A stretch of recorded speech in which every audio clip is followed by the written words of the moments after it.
It was just some police paperwork, a search warrant.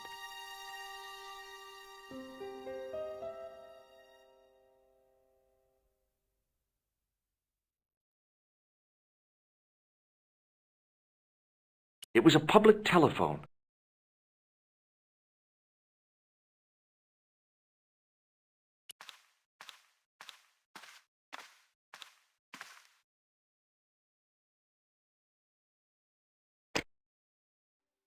Hello?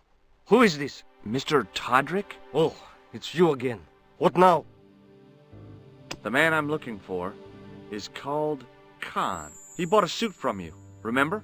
Mr.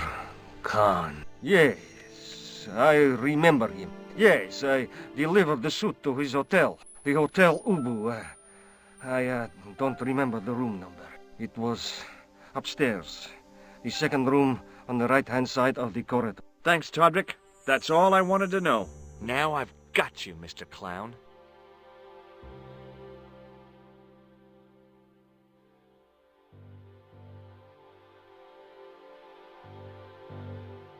It was a public telephone.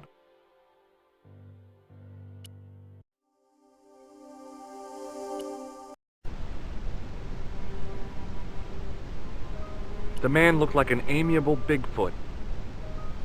The guy looked just like a weasel.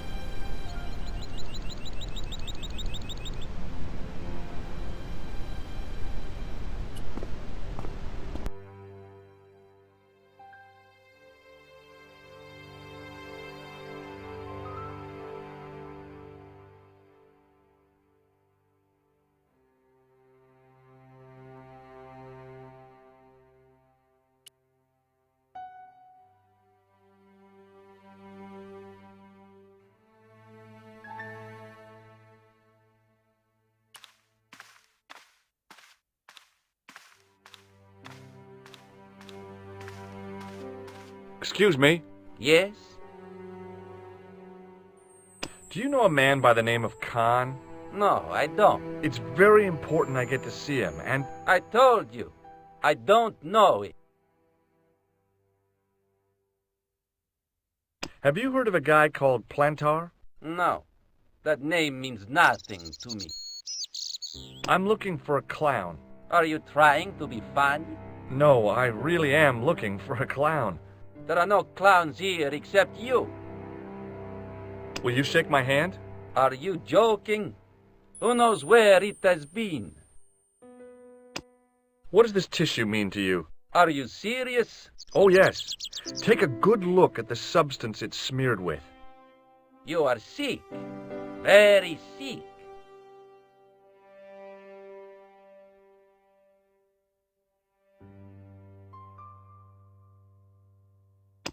Have you ever seen this clown's nose before? No, Do you recognize the guy in this photograph? no, I never saw him.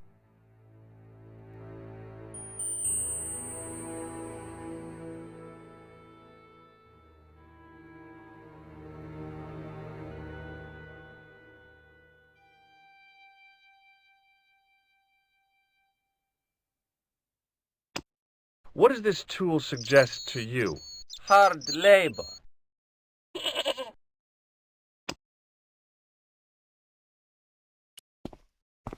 Excuse me. Yeah? Do you happen to know a guy named Khan? That ain't nobody I know. You ever meet a guy called Plantar? No, I ain't. You missed your chance. If you're quick, you'll catch him at the coroner's. Have you seen a guy dressed as a clown? No, I ain't. Don't tell me I missed him.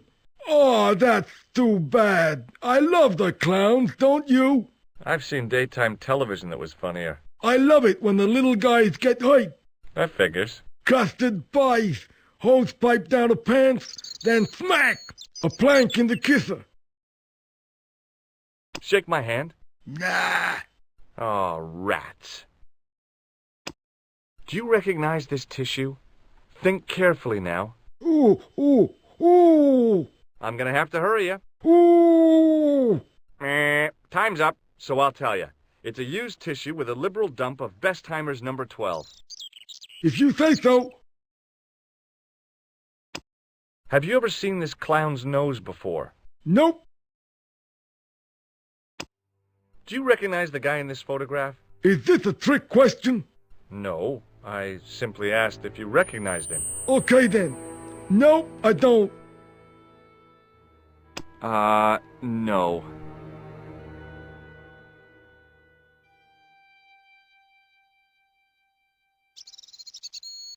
See you later. Not if you see me first.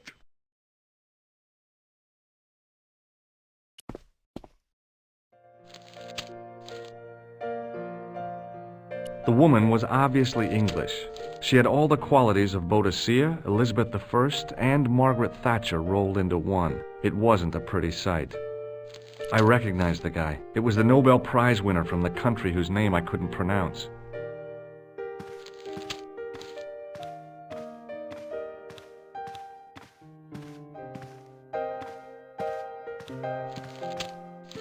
The clerk wore a disdainful expression, like he'd been born with it. Hanging from a brass hook was a key and a plastic tag. Excusez-moi, monsieur. What? You are trying to steal that key, no? No way.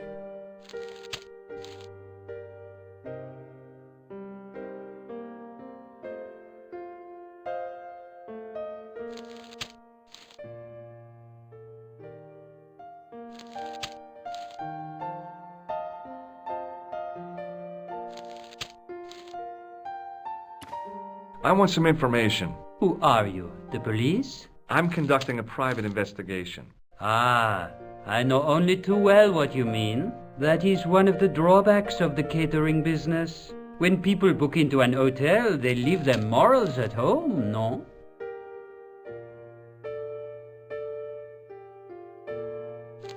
Do you have a guest by the name of Khan? No, monsieur. Perhaps you would care to check the register. The man who calls himself Khan has a scar on his right cheek. Vraiment? I tell you, I do not know a man named Khan. Maybe not, but I'd noticed a change in his expression when I mentioned the scar. About the key hanging on the hook over there. Oui, monsieur.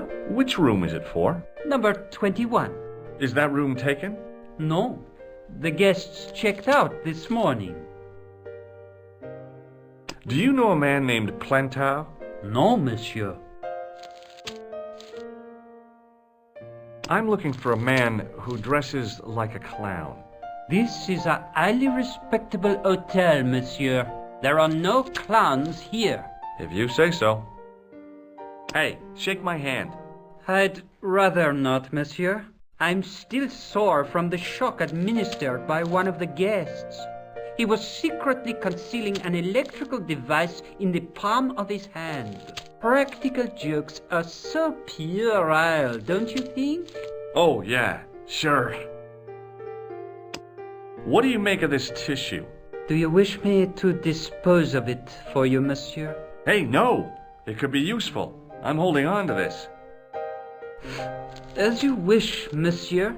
Perhaps you would like a little plastic baggie to keep it in? Nah, it's fine the way it is. Do you recognize this red nose? No, monsieur. Do you recognize the man in this photograph? Yes, monsieur. That man is one of our guests. What name? I cannot tell you that. What do you make of this tool? Stunning, monsieur. I bet you handle it like a professional.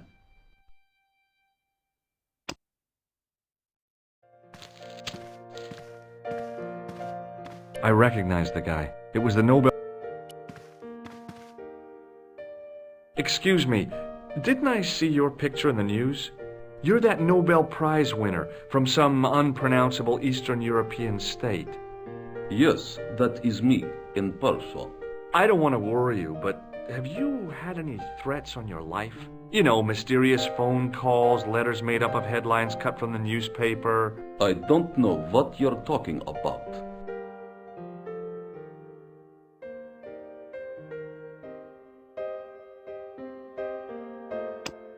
Do you recognize this man? He calls himself Khan. Yes, I know this man. Why do you carry his photograph? I'm a private detective. May I shake you by the hand? I do not shake the hands of imperialist dogs. Now, that's a real bad attitude problem you've got there.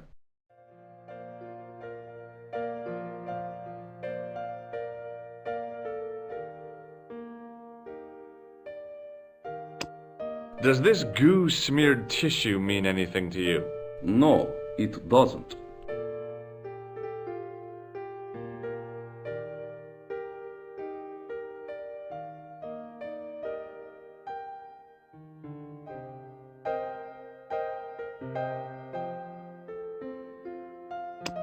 What does this clown's nose suggest to you?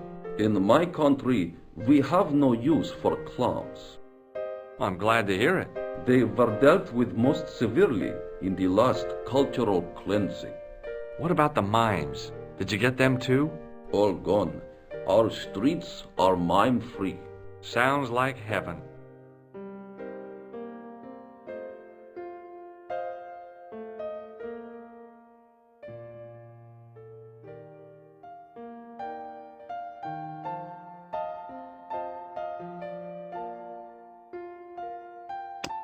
Have you any idea what this tool might be used for? I cannot guess. Would it mean anything if I told you it was for lifting drain covers? Such technology fills me with wonder.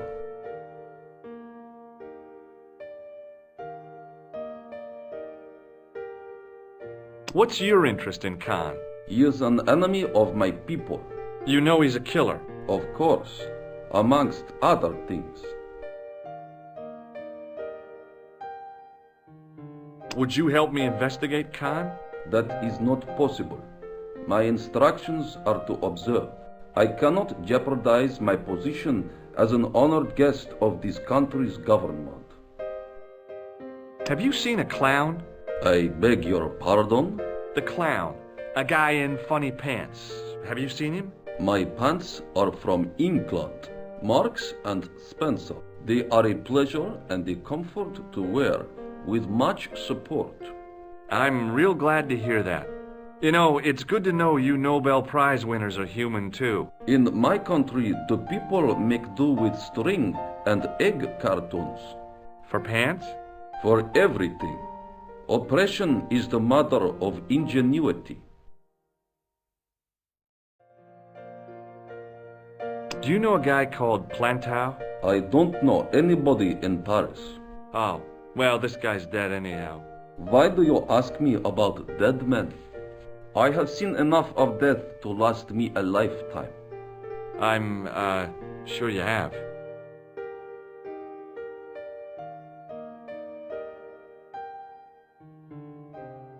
Thanks for your help. Goodbye.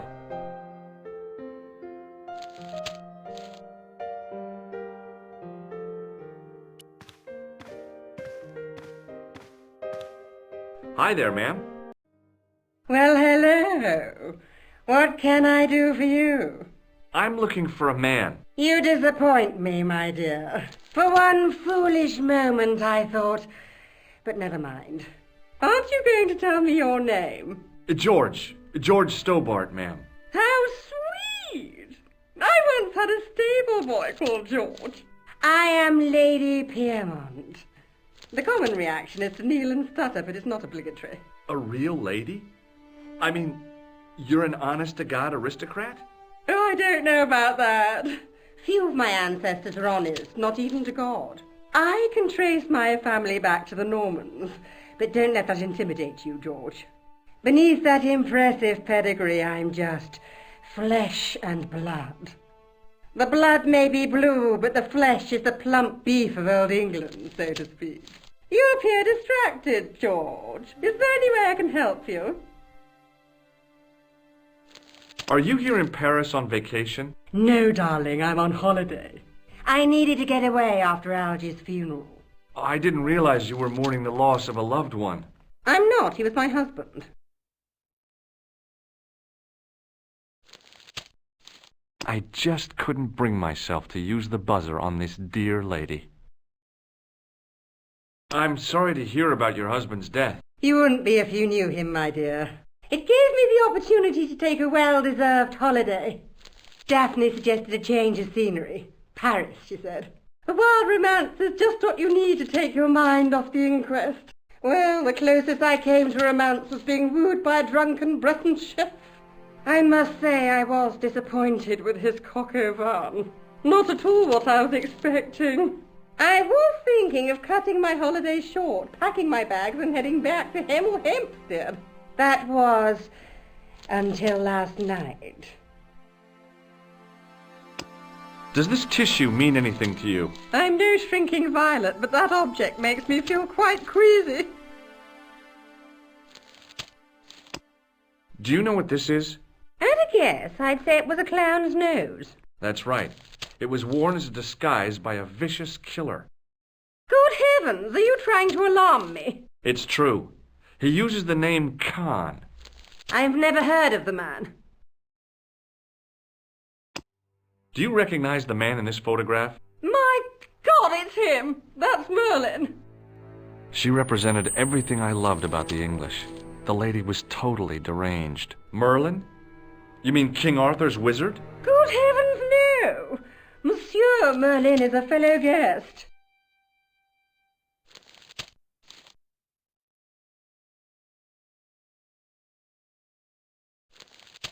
What happened to you last night? I was stricken, Mr. Stobart. Cupid's arrow has cleft my bosom. They couldn't really miss. It was just as I'd always imagined it should be. The intimacy of candlelight, romantic music tinkling across the room, and then a stranger's glance. Those brooding eyes, that suave manner, those tight trousers. He was the man I'd been waiting for all my life. I'm glad he finally turned up after all these years. Ah, but it wasn't to be. He was merely toying with my affections. And if I ever catch up with him, he's dead. Who was the guy who led you on? His name is Merlin. The man you know as Merlin is a fake. What do you mean, sweetie? He's a murderer. He also uses the name Khan. I am shocked, Mr. Stobart. Shaken. I took him to be a gentleman, a man of honor. Do you know, I'd rather like to assist you in stitching him up. When did you last see Merlin? It was no more than an hour ago. He came downstairs and spoke to that clerk chappie. Something passed hands. I couldn't see what exactly. A briefcase? No, smaller than that. A bundle of papers, perhaps. The clerk put it in the hotel safe and Merlin went out. Are you sure you saw Merlin putting documents in the safe? Yes, darling, positive. I wonder what they were. Obviously something of great importance. Yeah. I'd sure like to get my hands on whatever it is. I'll bet they had something to do with Plantow's briefcase. Has Merlin returned to the hotel? No, he hasn't. Are you going to search his room? If I could get in there, I would. Did you know there's a gangster out front? What makes you think he's a gangster? The Italian suit and the bulge in his pocket? I know plenty of men with Italian suits and bulges in their pockets. That doesn't necessarily make them gangsters. Can you think of any use for this tool, ma'am? I can think of someone I'd like to use it on.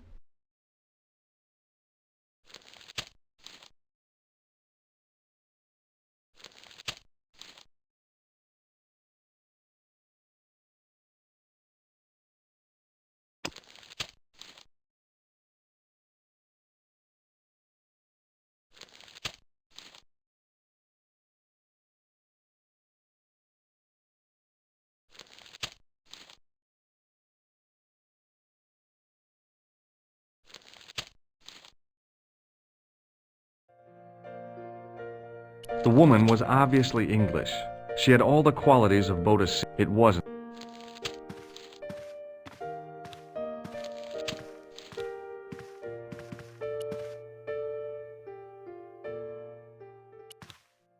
The sign on the door read 21.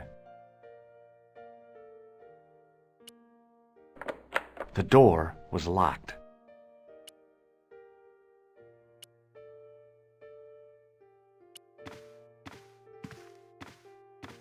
If the tailor's description was correct, this was the killer's room. The sign on the door read 22.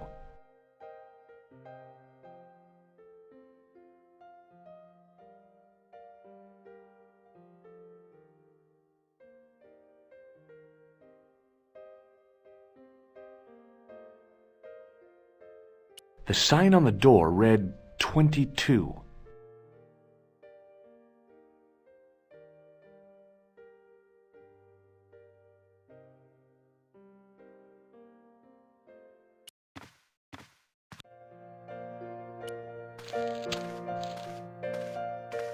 What now, monsieur? I'd like to retrieve something from your safe. Ah, oui, monsieur. May I see some form of identification? Like what? A driving license, perhaps? I don't drive. Your passport? I don't have it with me. I could show you my operation scar. I'm sorry, monsieur. I must have some form of unique ID. You won't find a more unique ID than my scar. I'm sorry. I must insist on a more traditional identification. Rats. I'd like to check into room 21. That is not possible. How come? You said it was vacant. It is reserved for another guest. Rats. No, monsieur. Dutch.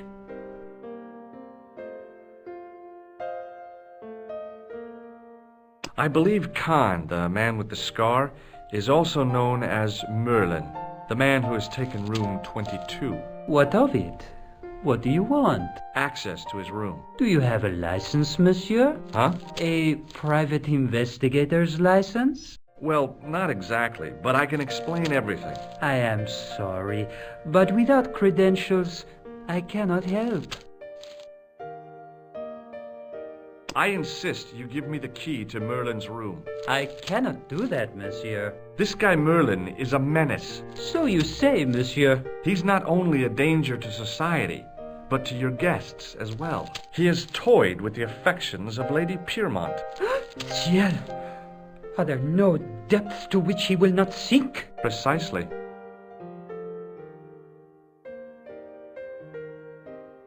He's already killed once, twice, maybe as many as 3 times.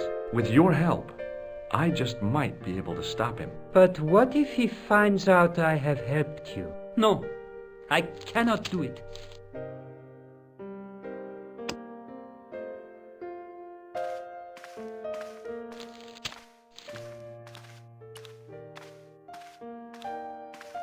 Hi, ma'am. Hello, George. What can I do for you now? Would you distract the clerk while I borrow a key? Are you asking me to aid you in a criminal act, darling? Oh, no. It's the key to an empty room. And why, may I ask, do you wish to gain access to an empty room? Do you plan to squat? No, ma'am. Scouts honor? I was never in the Boy Scouts, ma'am. Oh, you should have been. What were your parents thinking of? It's a fine way for a boy to get licked into shape. Now tell me, why do you want to get into that room? It's next to the room the killer is using. Ah, so you plan to eavesdrop on Merlin? I was hoping there might be a connecting door. Well, how can I refuse? I shouldn't think my feminine charms would be much use in this case, but a good dose of English arrogance might do the trick.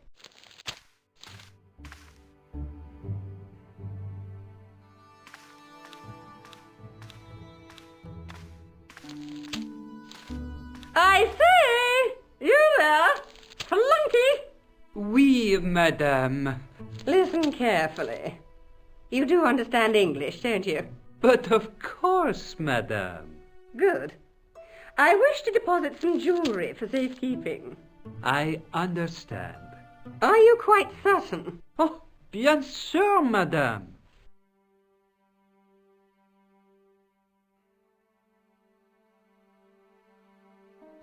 Over to you, my dear.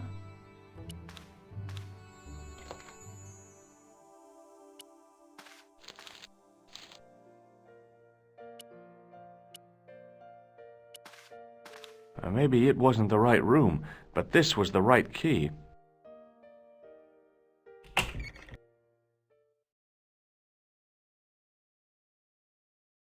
It was a massive mahogany wardrobe.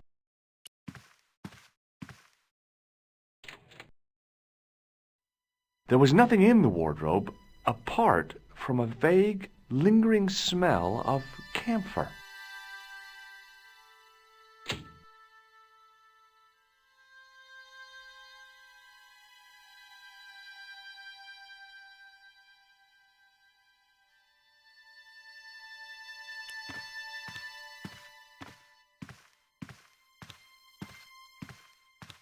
A cabinet stood beside the bed.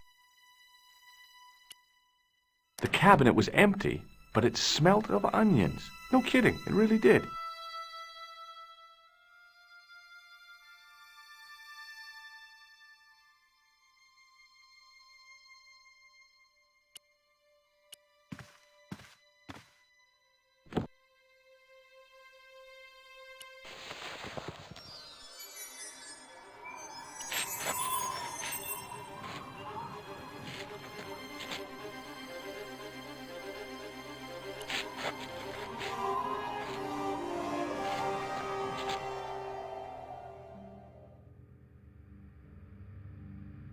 The bed was several times larger than the narrow cot I'd been given at the place I was staying.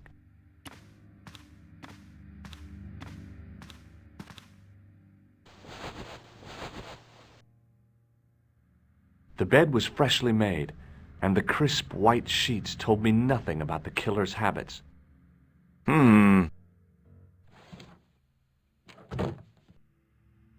It was the battered leather briefcase I'd seen Plantar carrying just before he died. I searched the interior of the briefcase, but as I'd half expected, it was empty.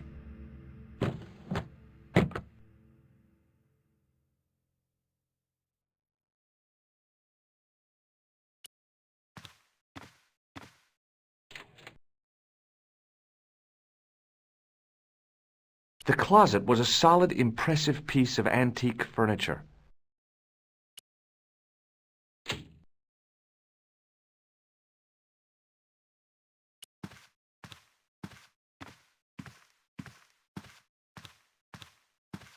The cabinet had no drawers, just a single door. The assassin had been too smart to leave incriminating evidence beside his bed.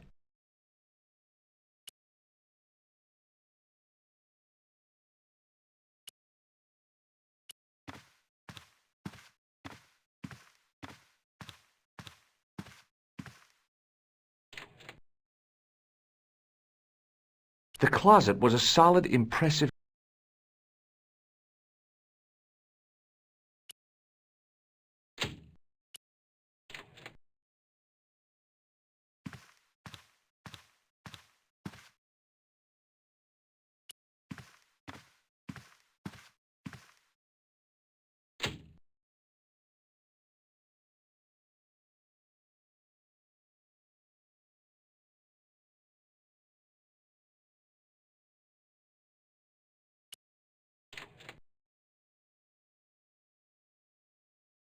The closet was a solid.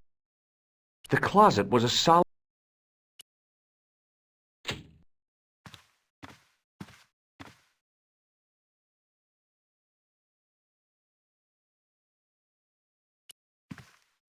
It was Khan. I had the kind of feeling in my stomach that would usually send me running to the bathroom.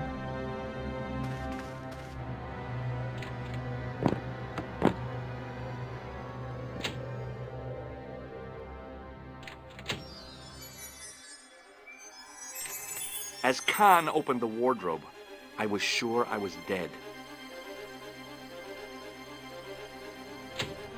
But he grabbed his pants quickly and didn't even see me.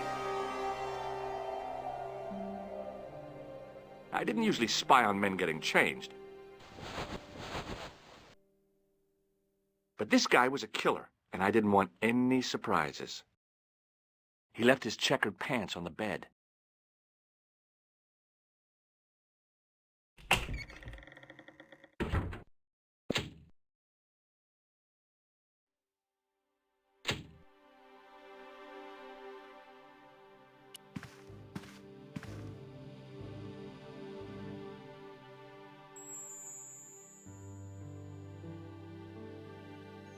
I wondered if the guy was colorblind. There was no bulge in the pocket. I had that kind of feeling you only get from searching still warm pants. There was nothing in the pocket. The pocket was empty. I flipped the pants over. It looked like there could be something in this pocket. I tried not to think that the assassin's butt had just been in here. I found nothing in the pocket.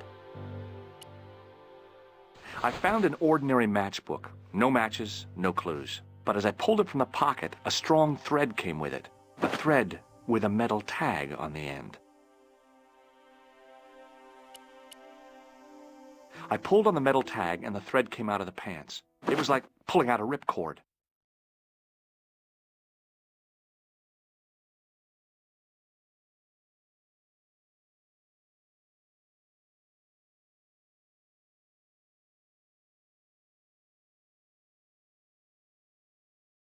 I found nothing in the pocket. The pocket was empty. The matchbook bore a pattern of swirling color and the words, Club Alamut.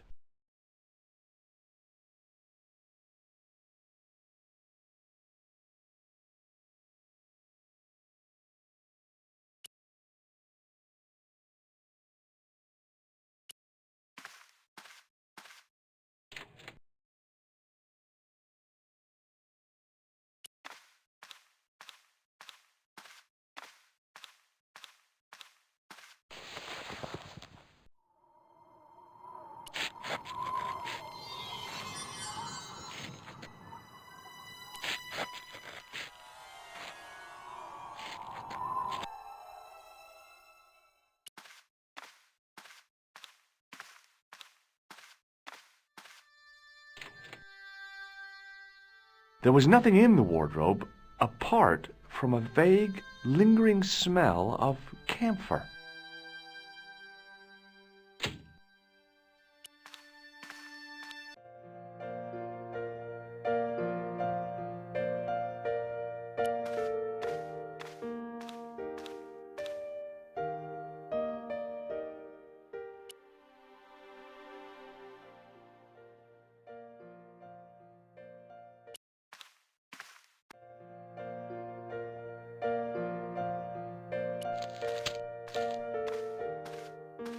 What now, monsieur?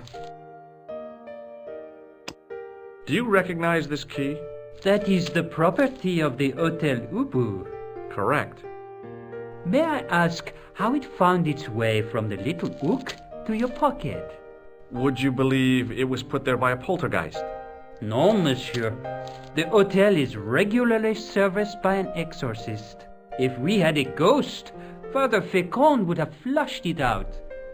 I suppose you want the key back. Not especiellement. The room is vacant.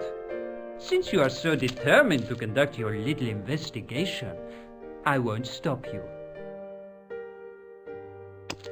Does this matchbook mean anything to you? No, monsieur.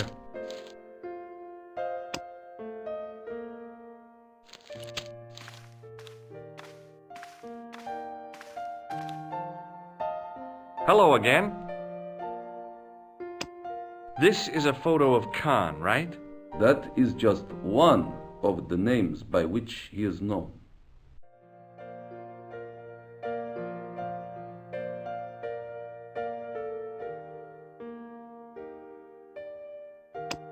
Does the name on this matchbook mean anything to you? Indeed it does, for Alamut was the home of the old man of the mountains. You do not know him? No, I don't. Do you recognize this key? No, I do not.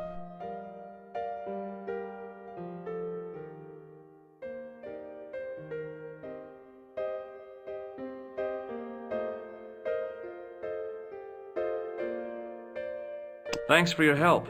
Goodbye.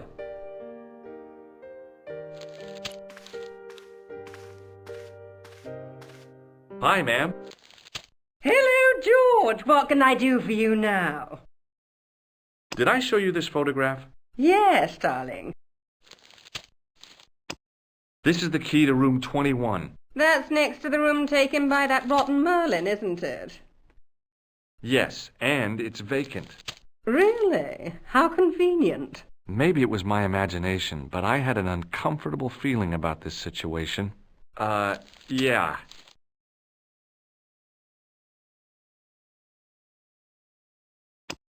I found this matchbook in Merlin's bedroom. It came from the Club Alamut. It might be useful to find out if that club is in Paris, George.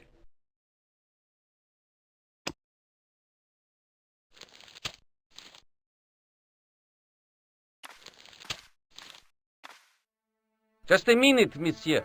What's your problem? No problem, if you cooperate. What do you want? Just a routine security check, nothing to worry yourself about. Oh, well, all right. Search him, Flap. You bet. Hey, knock it off. Get off, you big ape. Nothing, Guido. Zilch. Our apologies, monsieur. What? I had to report you to the authorities. Round here, we are the authorities. You want I should break his arms? No. Let him go, Flap.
The matchbook bore a pattern of swirling color and the words Club Alamut.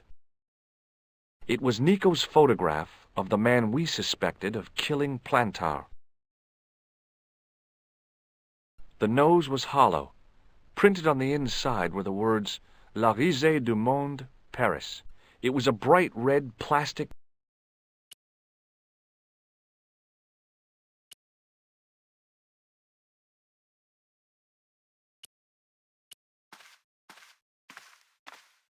Get lost, creep. Oh, yeah? And what if I don't? What if I call the cops? First, I break your arms at the elbows and wrists.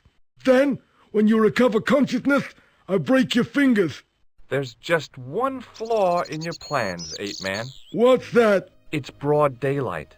I don't think even you would assault me on a busy street. Of course, this tranquil square at the end of a cul-de-sac. This isolated corner of Paris that hasn't seen a street sweeper's brush since VE Day. This would be just about perfect for a mugging. Pardon me, I'm about to get very lost. Hey, Shorty, I didn't think much of your trick, little man. I don't know what you're looking for, but you picked on the wrong guy. Maybe you'll spread the word around the sewers. George Stobart is on the case. That's Stobart. 2 B's and 2 T's. It sounded impressive to me, but the weasel didn't seem to share my enthusiasm.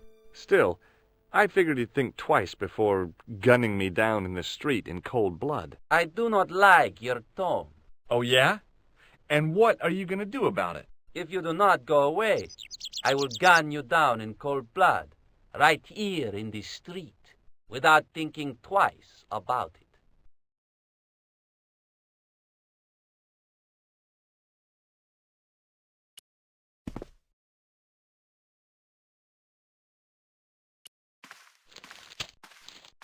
Hi, ma'am. Hello, George. What can I do for you now?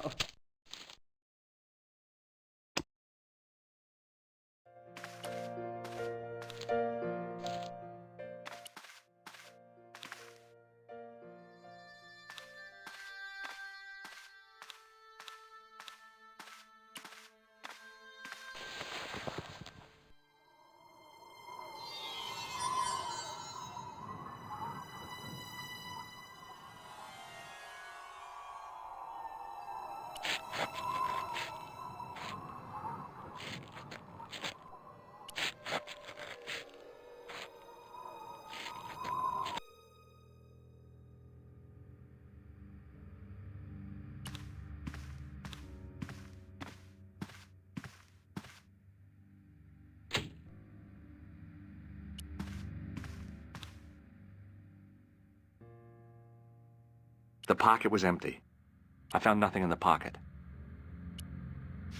I turned the pants over again.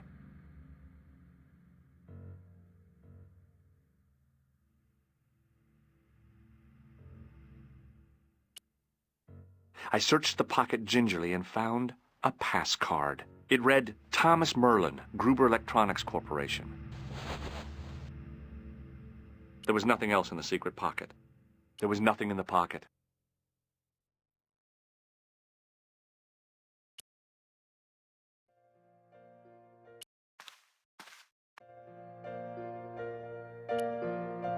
It was the card I'd found in the hotel bedroom. It read, Thomas Merlin, Gruber Electronics Corporation.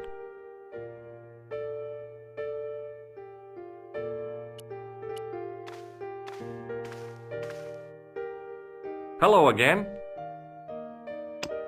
Do you recognize this card? No, I do not. This is a photo of Khan, right? That is just one of the names by which he is known. Thanks for your help. Goodbye.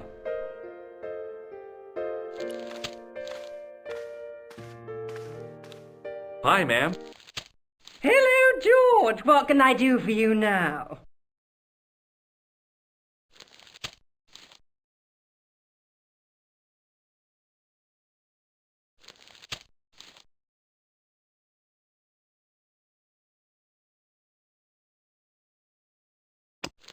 I found this pass in Merlin's room.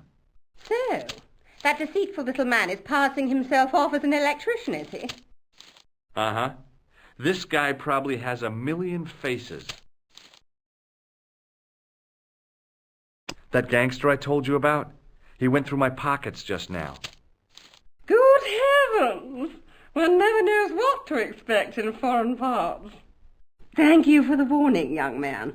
I shall hide my credit cards in my underwear.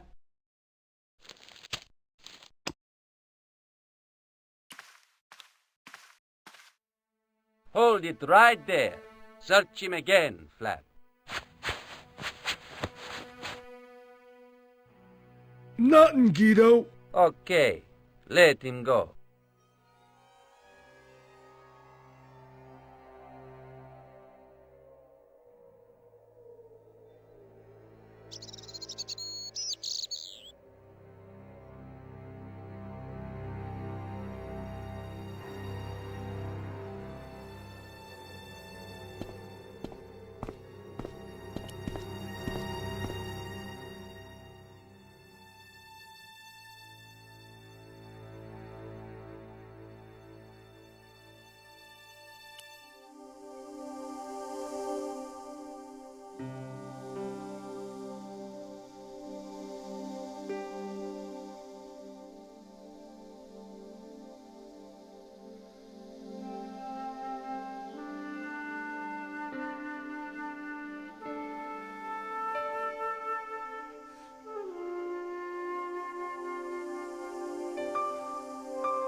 It was the register of guests staying at the hotel.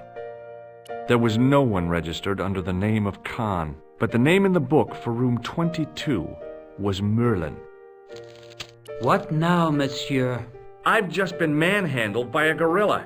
Yes? I do not see any signs of a gorilla. No, not a real gorilla. It was a guy who looked like a gorilla. It happened right out front of this building. Let me get this quite clear. Are you complaining or bragging? I want to know what you're going to do about it. The scrawny one has a gun. I suggest you contact the police. Can't you do anything about them? What goes on in the streets of Paris is hardly my responsibility. Does this pass mean anything to you? That is Monsieur Merlin's property. That's right. Merlin the murderer. I want to see what he's left in your safe. Impossible. I cannot betray his confidence, no matter what you say he's done. You're making a big mistake. Maybe I can live with that. A murderer? Are you sure? Positive. Aren't you concerned that your guests are being intimidated by gangsters? No one else has complained, monsieur. Did they steal anything from you? Well, no. They didn't find what they were looking for. What was that? I don't know. I don't think they did either.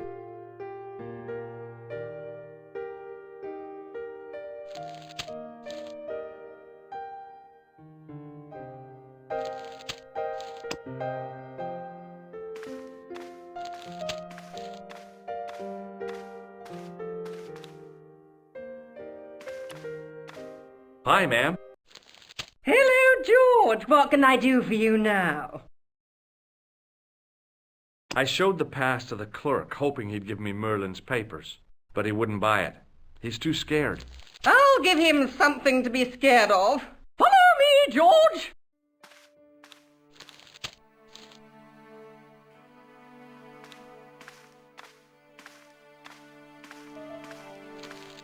Did you place a package from Merlin in the hotel safe?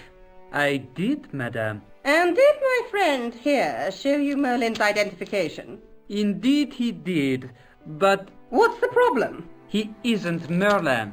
A mere academic detail. Give him the package. But that is against the law. I happen to be a justice of the peace, you silly man. I am the law. If he tries anything, shoot him, George. My pleasure, Lady Piermont. One moment, please. You know, I haven't enjoyed myself this much since Greenham Common. I don't know what I would have done without you, Lady Piermont. Voilà, monsieur. Le manuscrit de Monsieur Merlin. Thanks. How satisfying. An Anglo-American alliance that actually worked. The clerk had given me a tightly rolled sheet of parchment. I decided not to unroll it until I was safely back in Nico's apartment.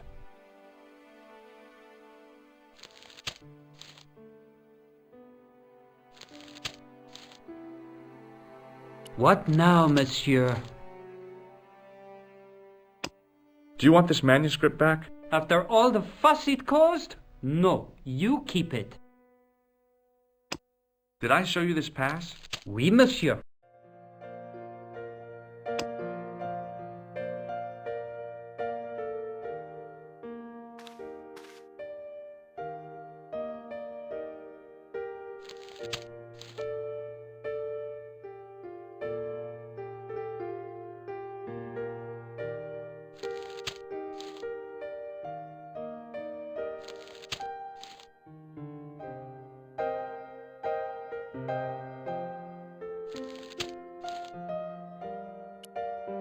It was the ancient manuscript which Khan had stolen from Plantar.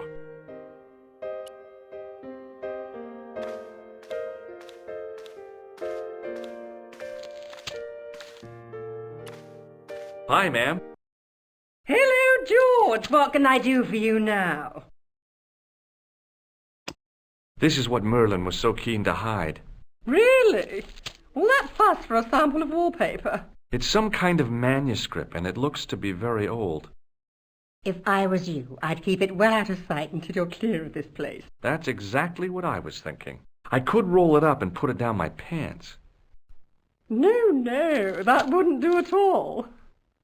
You'd attract far too much attention.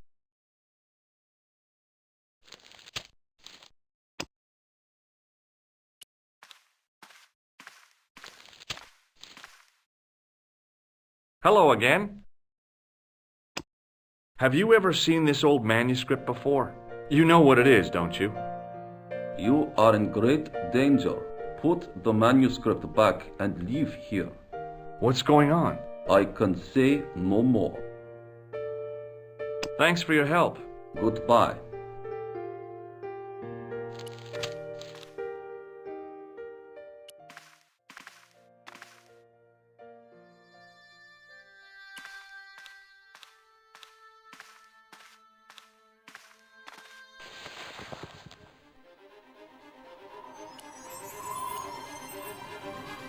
I knew this was no way to treat an ancient manuscript, but I couldn't let it fall into the hands of the goons waiting outside.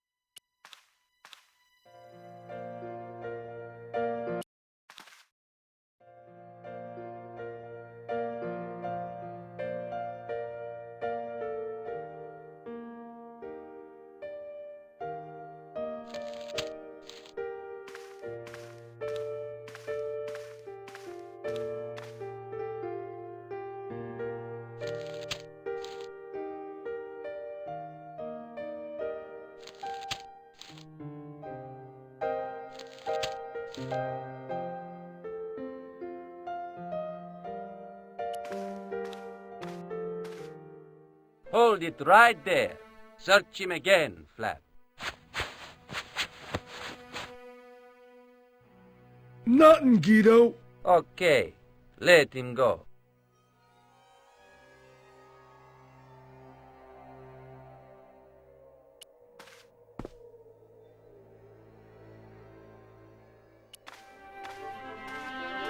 If the manuscript was what Flap and Guido were after, they were going to be disappointed.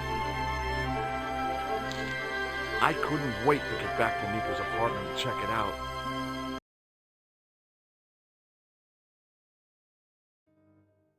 Hi, how are you? Oh, hi.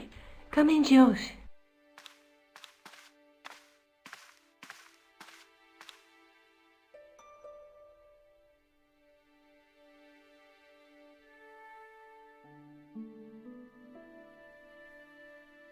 Do you have a boyfriend? Not anymore. There was someone. A guy in my final year, but it didn't work out. Neither did my degree. I'm sorry. I'm not. Tell me more about your family. When I was a little girl, I used to spend the winter with my grandfather and grandma. They were the best times, warm and safe in their tiny cottage. My grandfather rolled cigarettes while grandma made hot chocolate and cakes. One day, he stopped his scrolling. He put the lid back on his tobacco jar and took me in his arms.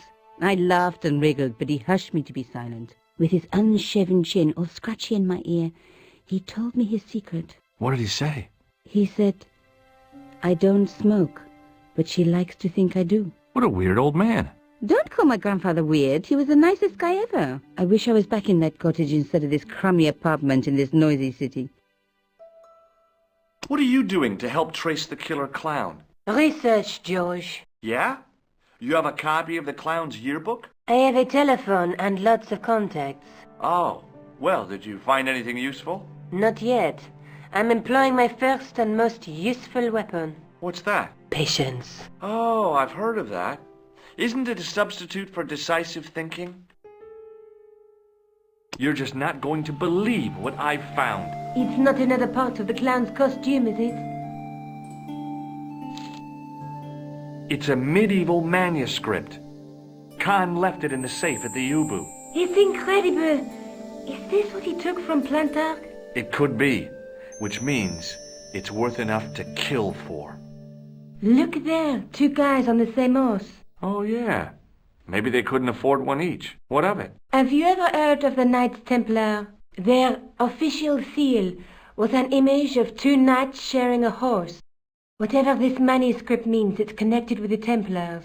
How come you know about these knights? I learned about them while writing an article on the Crusades.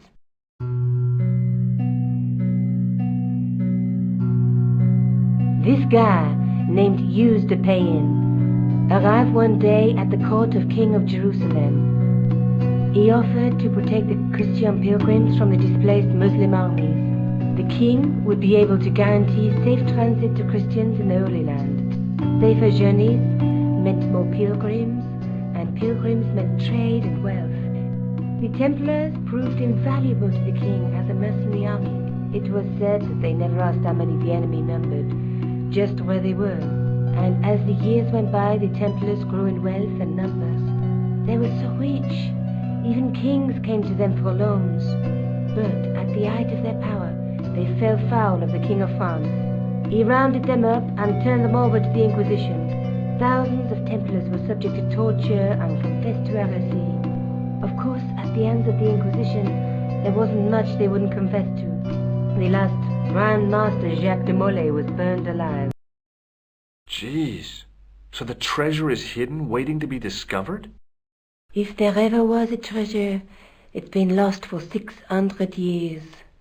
Anyway, we're supposed to be investigating a serial killer, not a medieval treasure trove.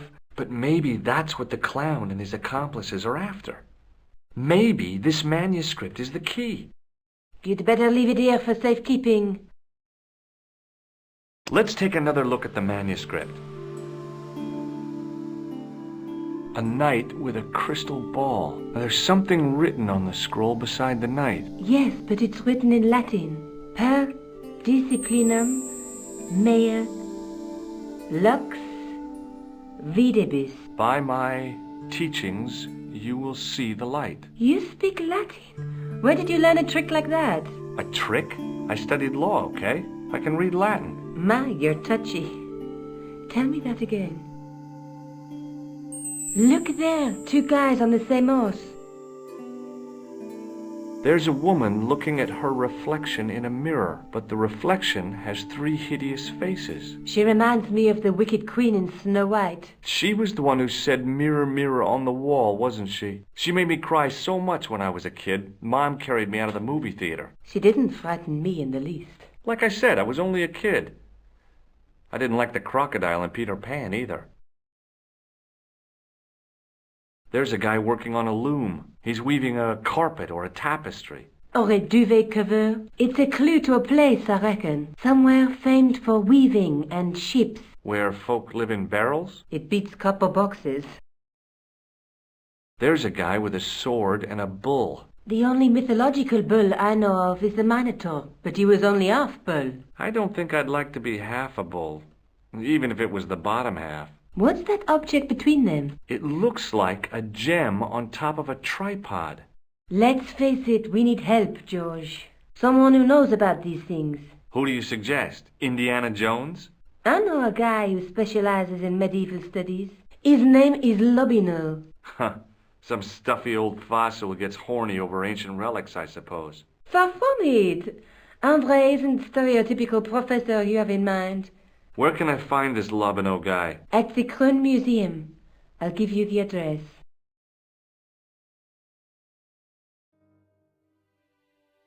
I found this in the killer's room. What is it? A credit card? ID, Thomas Merlin, of the Gruber Electronics Corporation. Never heard of him or the company. Hey, Nico, shake hands with me. No chance, Buster. I found this matchbook in the killer's hotel room. It's from the Club Alamut. Never heard of it.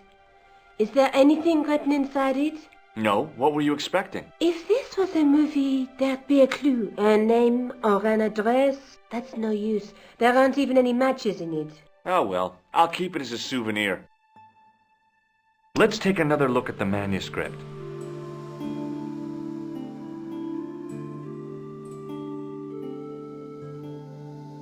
There's a woman looking at her, but the reflection...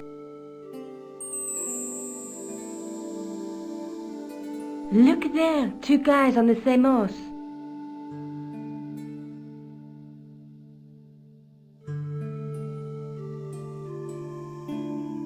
There's a guy with a sword. Between them is a gem supported by a tripod. A knight, the knight's through my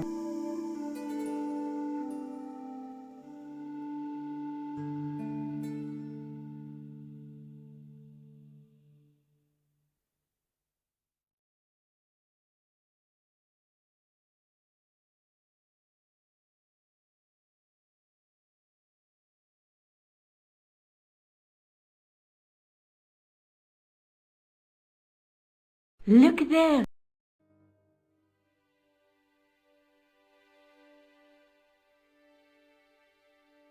I have to go.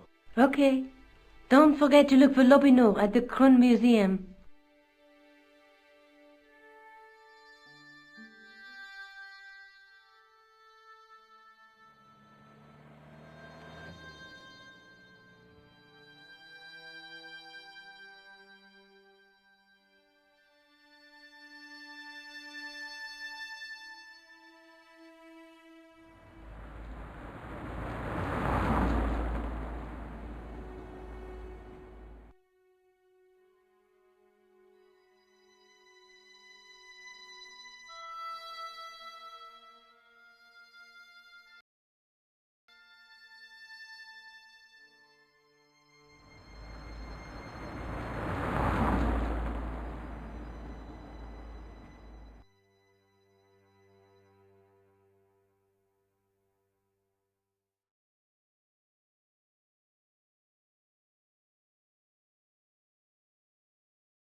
Oh, hi.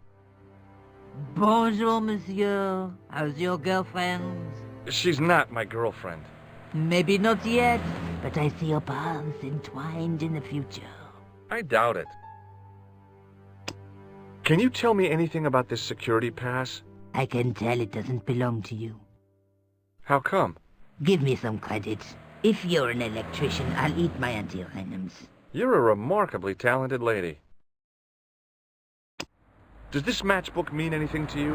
No, but I can tell you one thing. There's no such place as the Club à la Moute in Paris. Would you like to shake my hand? No, I wouldn't. I can see the future, remember.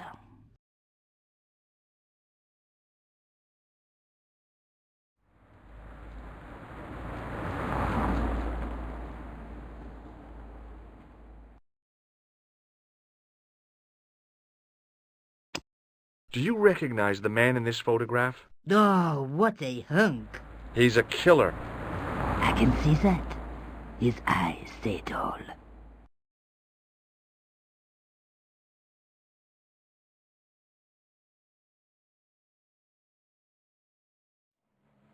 See you later. That's right, monsieur, you will.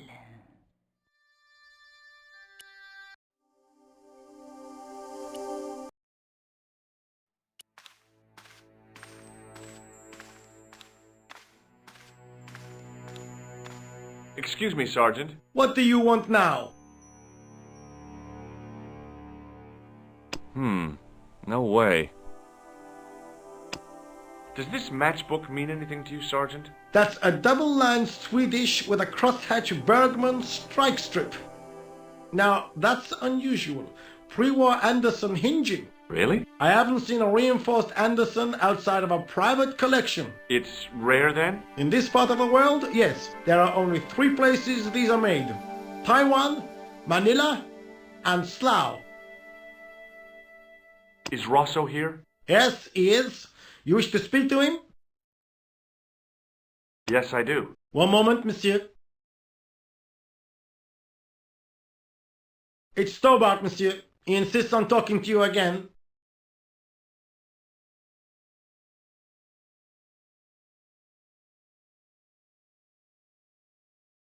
Hi, Inspector. Remember me? Have you heard of the Knights Templar? Les Templiers? But of course, monsieur. Their fame is widespread throughout France. We haven't forgotten them, unlike the rest of Europe. It was the King of France who persecuted them, though. Indeed. That shook his cool. Underneath his cultured facade, the man was real twitchy. You're obviously a great admirer of the Knights Templar. They were men of great honor, monsieur. The flower of chivalry. Not everyone would share your views, Inspector. Not everyone shares my passion for Bartok. But if the Templars were as honorable as... That's enough. I do not wish to hear your uninformed opinions, Stobart. Why do you get so wound up about the Knights Templar? They've been dead for centuries. I shouldn't have pushed my luck. Maybe his ancestors were Templars. Whatever. I saw the anger flare in his eyes like a distant summer thunderstorm. The Templars were the first true internationalists. 800 years on, and still the world is fragmented by nationalistic flag-waving fools. You will excuse me.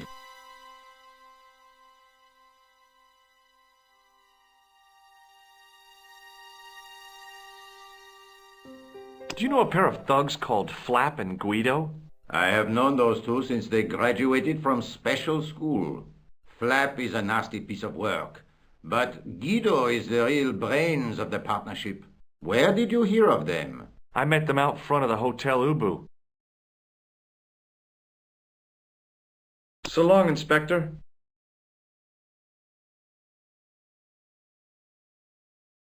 I'd like to report an assault.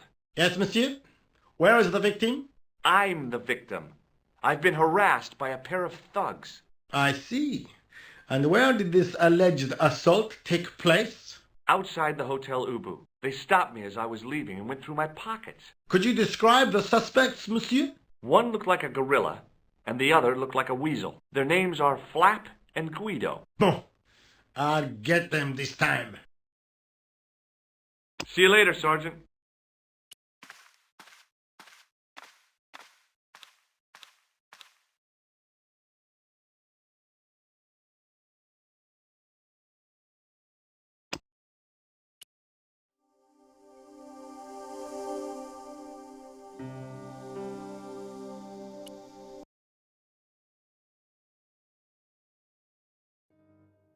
Hi, how are you?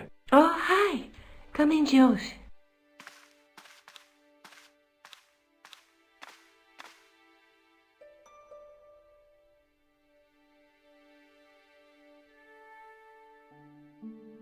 Let's take another look at the manuscript. Look there, 2 guys on the same horse.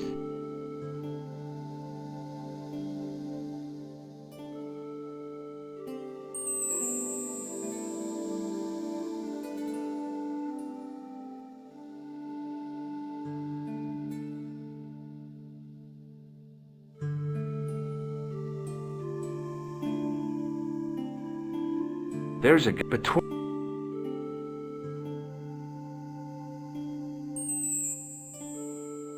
Look at...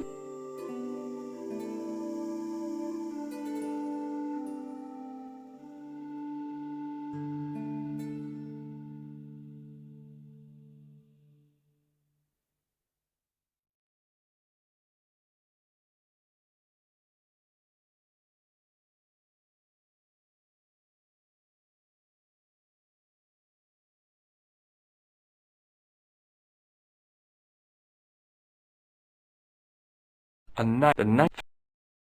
There's but.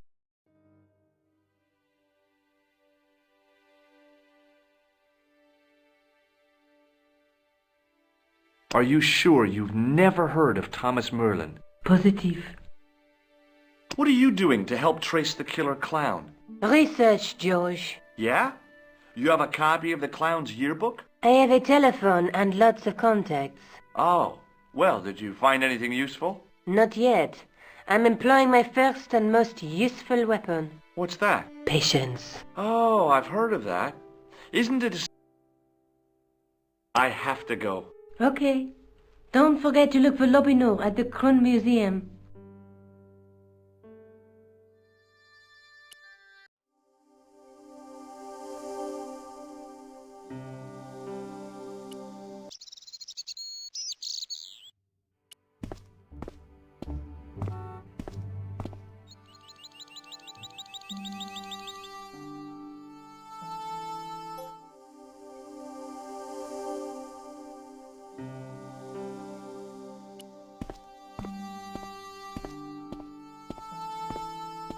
Bonjour, vous vous souvenez de moi? Mais oui, inspecteur.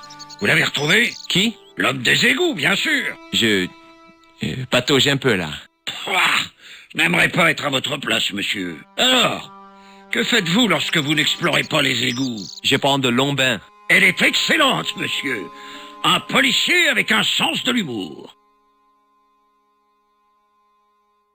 Bonjour, vous vous souvenez de moi? Mais oui, inspecteur. Qui? L'homme des égouts. Je prends de... Elle est excellente.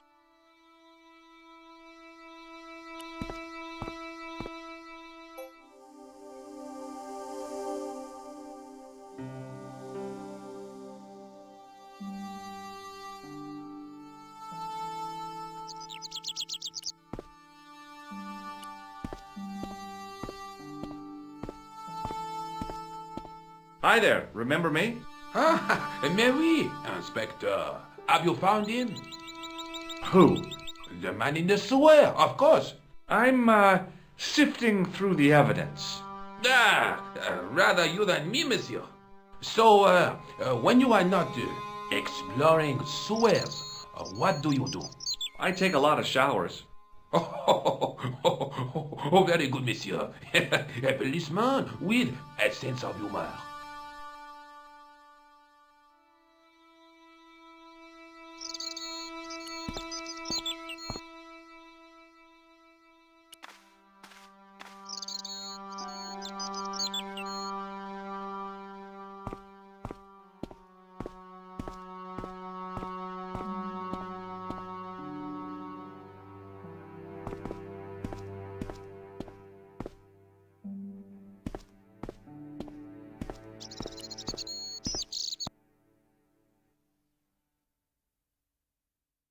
The drain pipe hung limp and useless.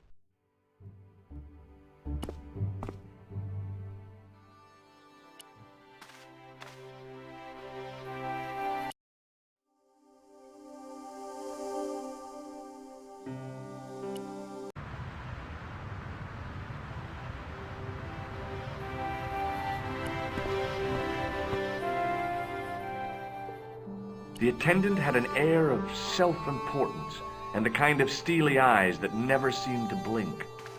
Pardon me? Oui, monsieur? Are you Lobinot? Oh, no. Fancy you mistaking me for him. No.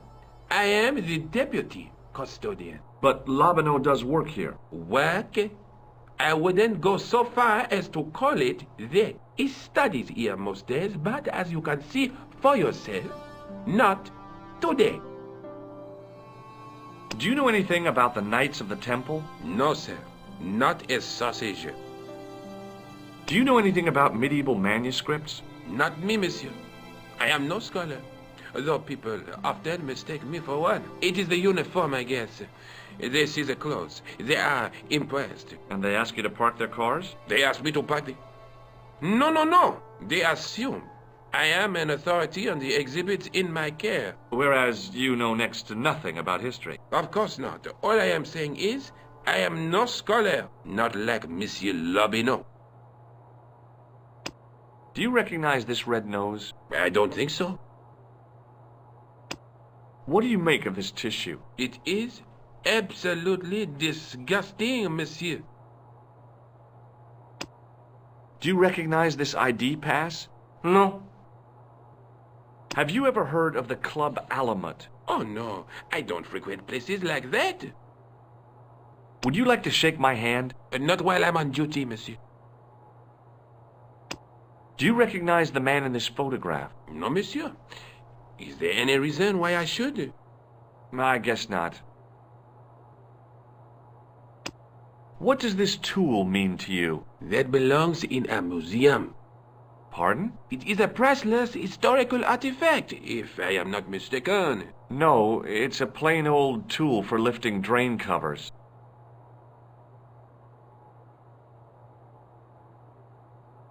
Thanks for your help. In the case was a spindly tripod, blackened with age and pitted with rust. It was identical to the tripod pictured on the manuscript. A notice identified it as 15th century from Western Ireland. It had been found in Loch Marne at the site of a Knights Templar preceptory. Ireland! What's that? This tripod was found in Ireland. I will have to ask you to keep your voice down. I'm sorry, I was excited.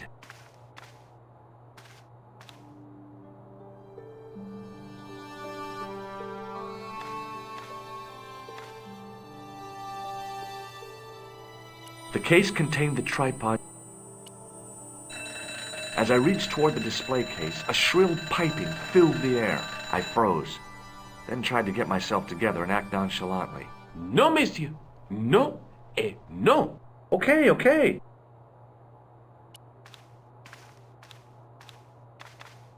The totem pole looked distinctly out of place in the setting of the museum.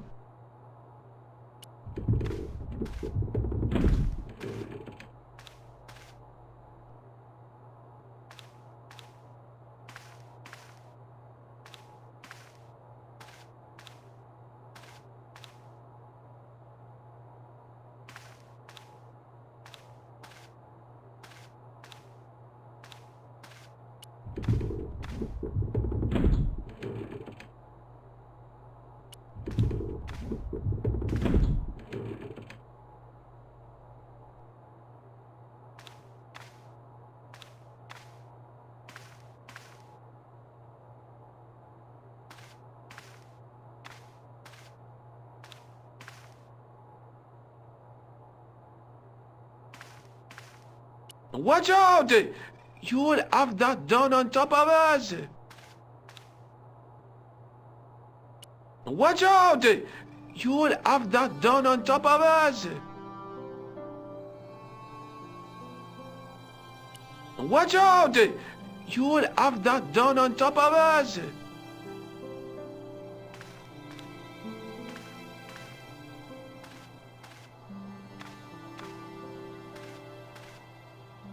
Watch out! You'll have that done on top of us!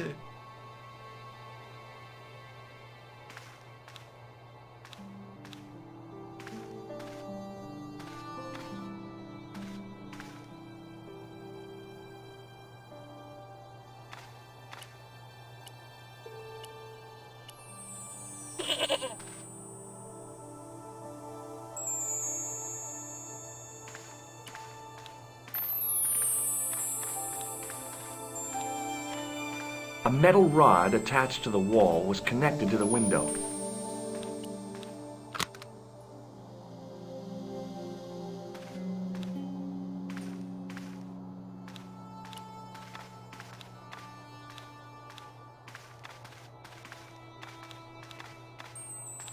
It was an ancient Egyptian sarcophagus with a beautifully painted effigy of its owner on the lid.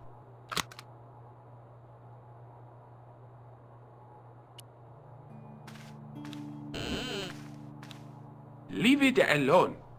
That closet is over 3,000 years old. Closet? It's a sarcophagus.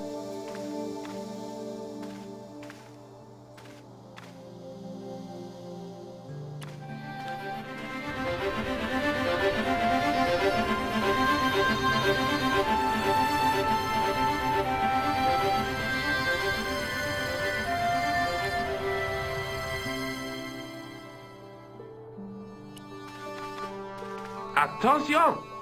Please do not open the window, monsieur. Don't you think it's kind of stuffy in here? Better stuffy than dead. What's the problem? Fumes from car exhausts? Not just that, monsieur. There's a new burger bar opened up across the street. The Laughing Buffalo. So what's the problem? They cook their burgers on a charcoal grill. And the fat falls on the open flames. The amount of organic compound and smoke particles released is astounding. Since they opened, local air pollution has doubled. And it stinks like a funeral pyre. That is why I keep the windows closed.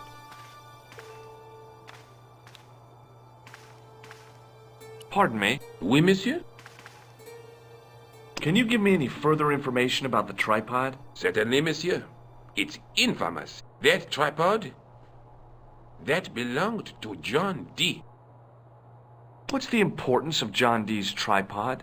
Dee was the most famous escapologist of the 16th century. The Houdini of his time. Don't you mean alchemist?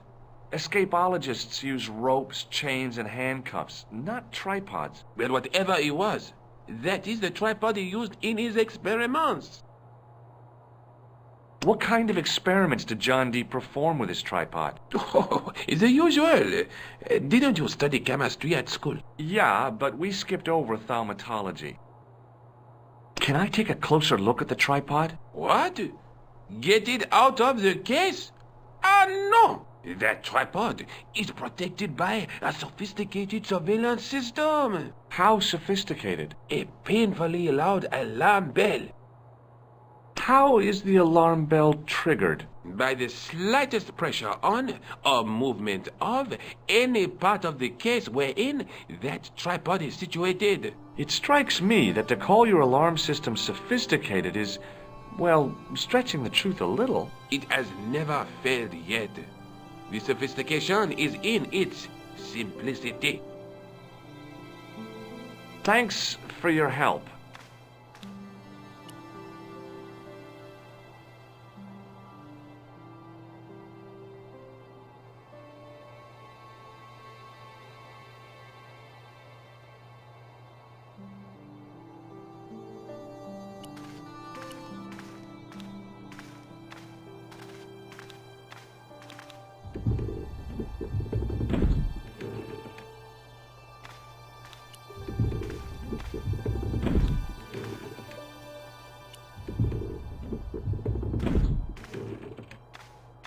Watch out!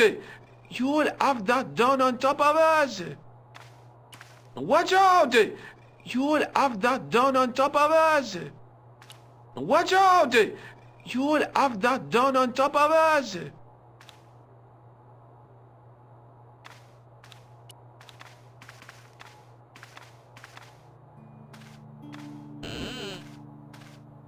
Don't even think of climbing in there, monsieur. You'll be suffocated.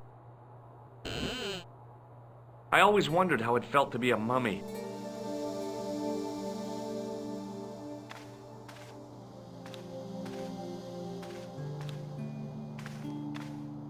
It was an ancient Egyptian sarcophagus with a...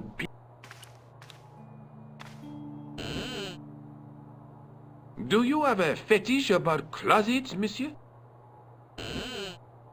I just love the smell of mothballs, I guess.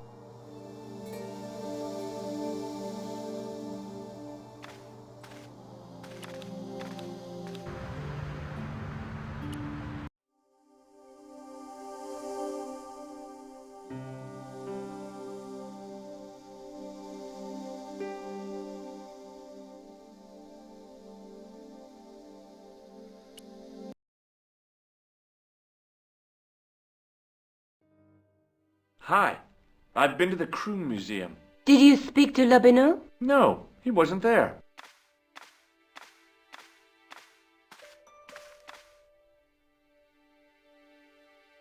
Have you found out any more about the murders? Well, it may be nothing, but both the clan's victims visited Paris earlier this year. When? The second week of July.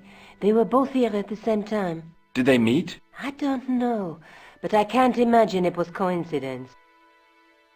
I found the tripod. Where? In the museum. It belonged to the Templars. It was dug up in Ireland at a place called Loch Marn. I have heard of Loch Marn. I read an article about the castle. Take a look for yourself. A popular gossip magazine. You read that rubbish? No, I write it. Professor Nigel Pegram, excavating the medieval castle at Loch Marn. That's strange. What? He resigned his chair at Durham University in order to devote his time to the excavation. Not only that, but he canceled the filming of a 4th series of his popular television program. This site at Loch Marn must be awful important to him. He's a professor of history. They're all cuckoo. All the same, I'd like to talk to this Professor Pegram. How do you feel about a trip to Ireland? Disappointed. Huh? That I won't be going. I want to follow up the Belota case. If you really think Pegram's gem is important, why don't you visit Loch Marn? On my own? I'm not so sure about that. Where is Ireland exactly? Let's take another look at the manuscript.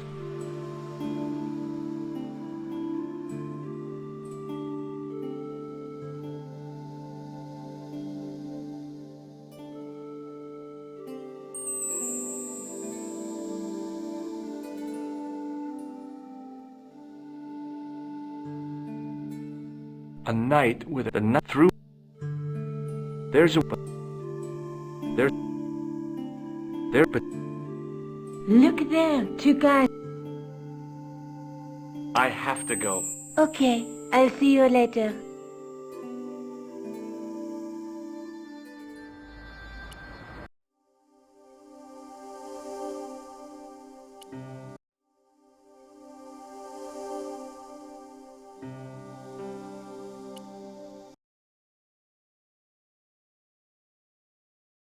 I passed the castle on the way into Loch Marn.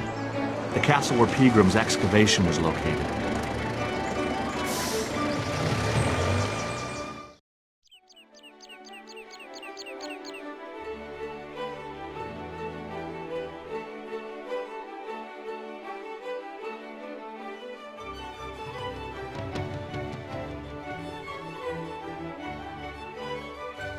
The lad was doing his best to express his adolescent aggression.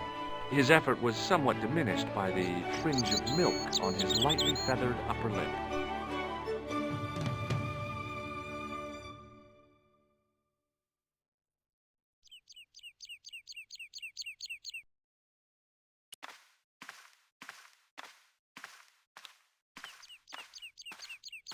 Hi there.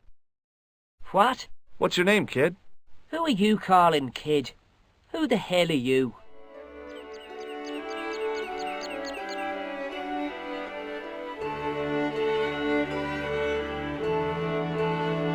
Rosso's the name, murder's my game. Are you a detective?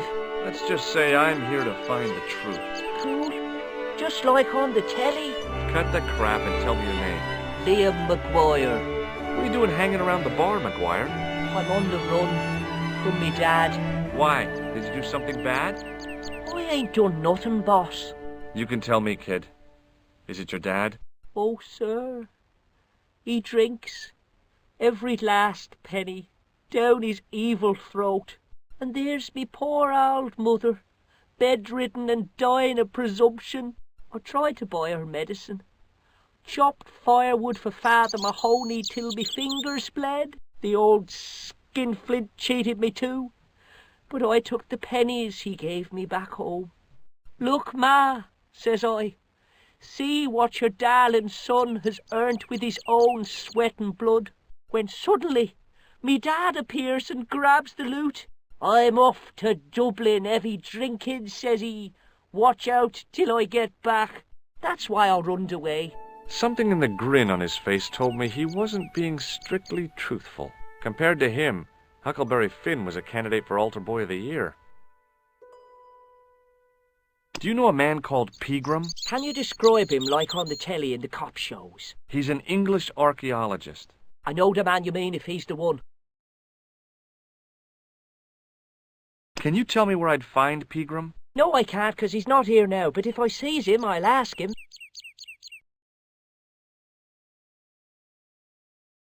Have you seen a guy dressed as a clown? Here in Lochmarn? They all dress like clowns. The man I'm looking for is a dangerous psychotic. Jesus. It's just like that film I saw. There's this clown, see? And he's after this kid who saw him kill a guy. He tries to warn the sheriff, only no one believes him. Then, while he's in the tub, the clown cuts him up with a chainsaw. My God, that doesn't sound suitable for a kid like you. Who are you calling a kid? I'm 25. Yeah, right. You're not a day over 14. Oh no, it's 25 that I am. Married with a car and 3 kids. 10 kids if you count the wives. What can you tell me about the castle, McGuire? What do you want to know? Well, can I get inside? No, it's locked up. Does anyone live there? No. Only, what do you want to know? Oh, nothing. You know something about the castle you're not telling me, don't you? No. What is it you're covering up? Is it something you're scared of? I ain't scared of nothing. I'll give you one last chance to tell me about the castle. Oh, yeah? And what if I don't? Then I'm taking you back to school. Oh, there's a ghost. It's called the Phantom of Lochmarn. You're not telling me you believe in ghosts, are you? Mister, I seen it with me very own eyes. Last Tuesday night, I went up to see what that dig was about. I just reached the top of the wall when I hears this awful noise. What sort of noise? A horrible snuffling and snorting, like O'Brien's pig, only worst. It was coming from inside the castle. Did you find out what was making the noise in the castle? No fear. I just sat there on the wall like Humpty Dumpty. The moon was cracked and greasy like an old dinner plate. The yard was full of shadows. I could have been hiding anything. I would have gone home, but me legs had lost their stuffing. Did you get to see the ghost? Indeed I did. And a fearsome sight it is too. I sat on me arse, waited while the moon went down. Then out it comes from the shadows, all grey and tattered and hunched over like an old bent willow. Then I hears this spluttering and splashing and horrible laughter in the dark. I was so scared. Why, I fell off the bloody wall. I'm sure there's a rational explanation for what you saw at the castle. There is. The bloody place is haunted. Do you know what Pegram was doing in the castle? Digging for buried treasure. Jewels and gold and skeletons, like in the films.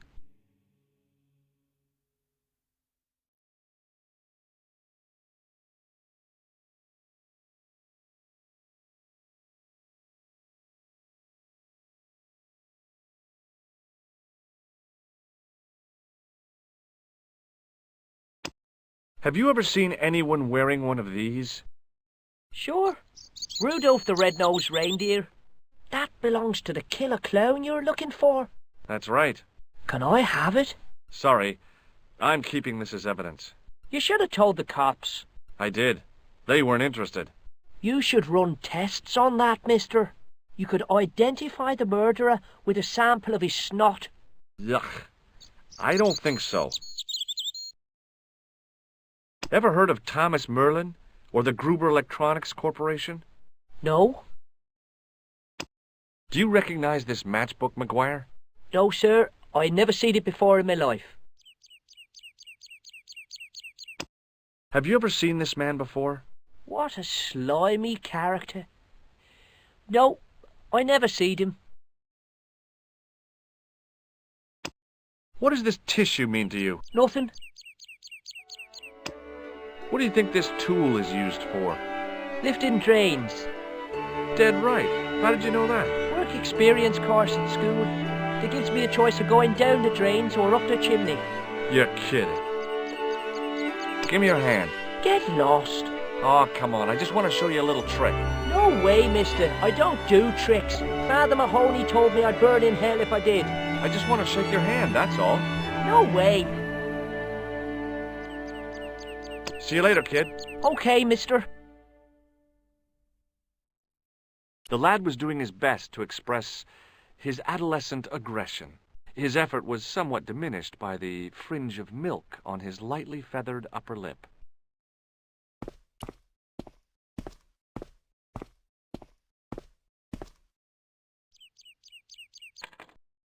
I tugged at the trapdoor, but it was locked from the inside.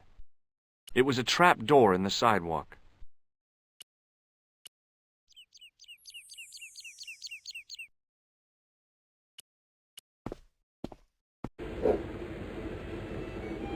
The young red-haired guy was plainly nervous about something. The guy sat in the corner as if he was a permanent fixture. There was a vacant look on his cow-like face that said quite clearly, "Nobody home." The guy sat in the corner as if he was a permanent fixture. I'd been taught not to judge people by their appearance or their clothes or the length of their hair. Nobody ever said anything about runny noses. The white whiskers on the bartender's flushed face were like garlands on a Christmas tree. The resemblance ended there. The top of his head was too slick and shiny to act as a perch for a Christmas angel.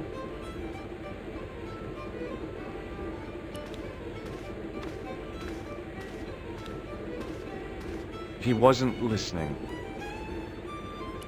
Hello there. My name's George Stobart. Pleased to meet you, I'm sure. I'm O'Brien. Can I help you? What can you tell me about the castle, Mr. O'Brien?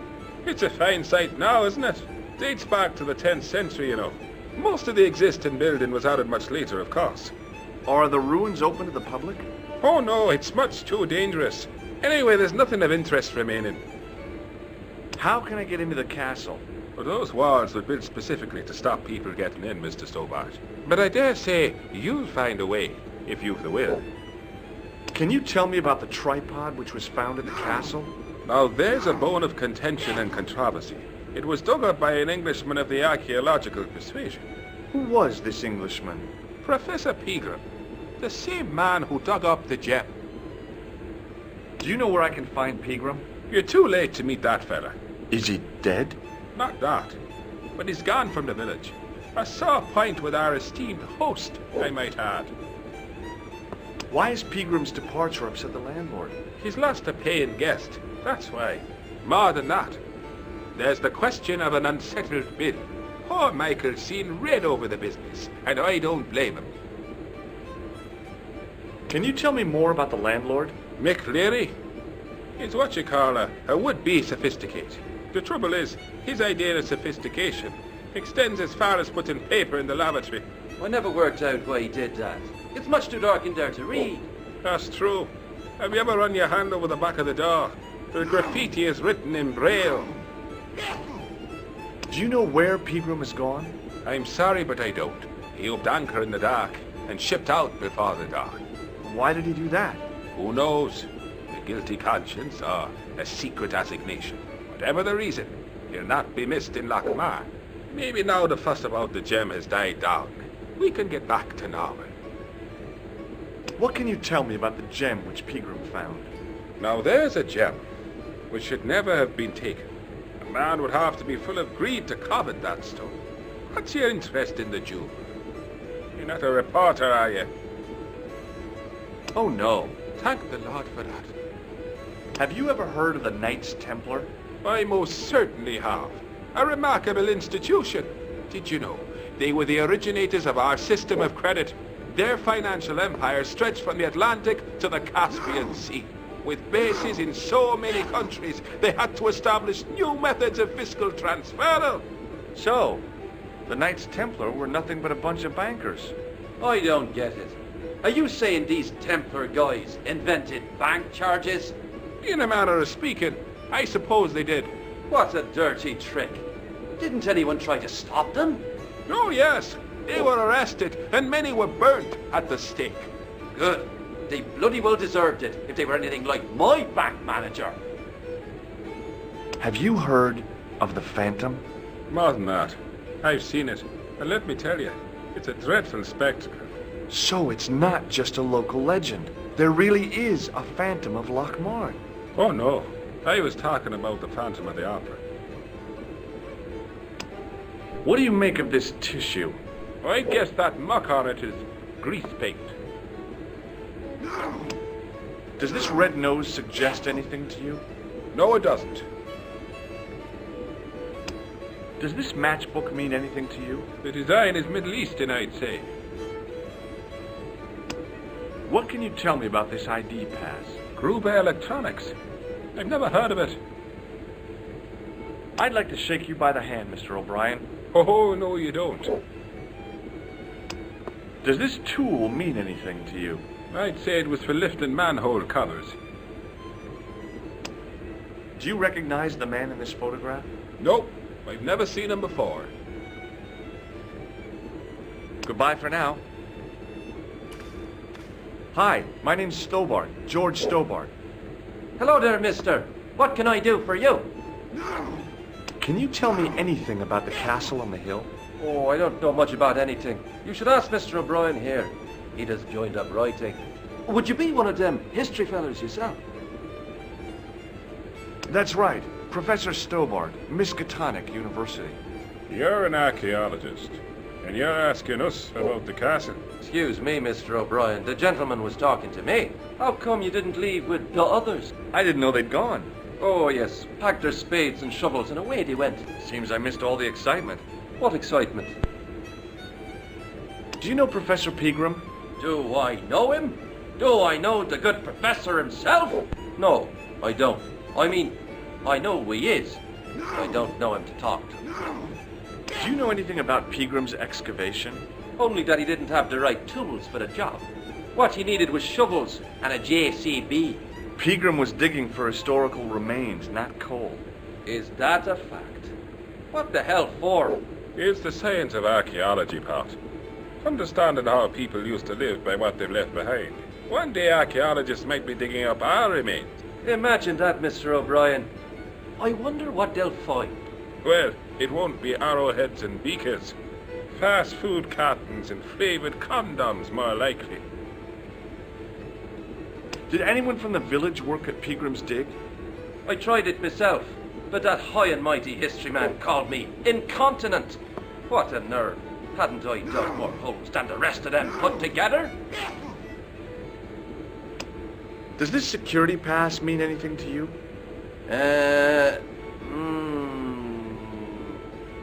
Well, no.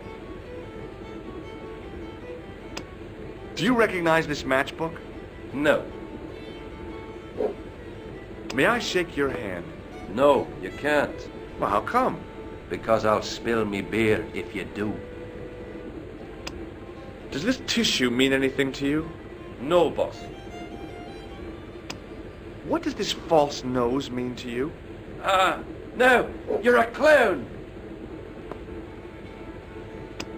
Do you recognize the man in this photograph? It's a handsome mug on that fella, to be sure. Is he a film star? What do you make of this tool? It's for lifting manhole covers. Bye for now.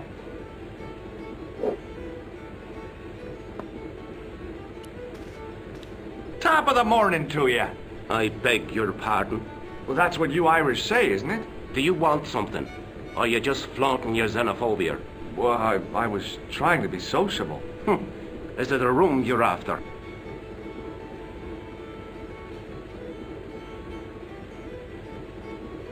No, thank you. I don't plan to stay too long.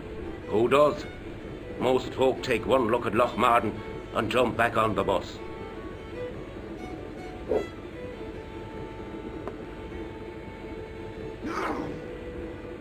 I'll try a glass of beer, please.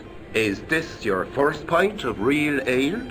Well, I guess so. What's real ale, anyhow? Beer that's brewed from natural ingredients to traditional methods. It shouldn't be kept under pressure or refrigerated. And finally, it should have a good body and distinctive character. In other words, it's flat and worn with bits in, and it makes you fall over.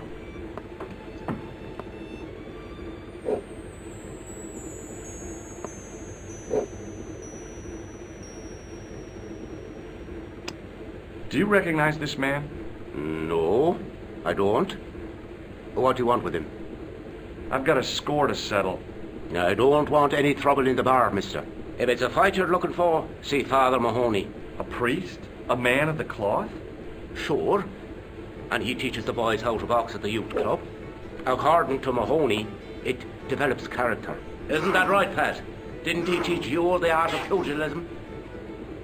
Doyle. Sorry, Michael. I was miles away. What did you say? Never mind. Do you know a man called Pegram? Indeed I do. Are you a friend of his, by any chance? Oh, no. I'm just trying to track him down. Me too. That son of a bitch should be locked away. Did Pegram stay here? Yes, he did. 6 nights plus breakfast. Have you served any, clowns recently? No. You're the first today. Here's something which might interest you. It doesn't. Hey, bartender? Landlord, if you don't mind. Sorry. Shake my hand, why don't you? Now, why should I do that? What have you got up your sleeve? Nothing. Come on, just shake my hand. Not just now, mister. I have to be careful on account of the health restrictions. Oh, jeez. Does this false nose mean anything to you? No, it doesn't. Do you recognize the name on this card? No. Should I? Nah, it was a long shot. Do you recognize this matchbook? No, sir. Does this tissue mean anything to you? That's disgusting. Uh-huh. I found it in the sewers. What's the idea of waving it around in my face? You're worse than old Ron. Put it away, man. Look, I gotta be going.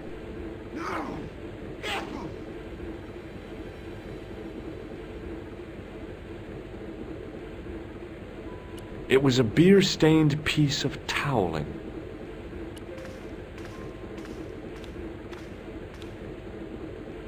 It was a beer-stained piece of toweling. Hi there, old-timer. What?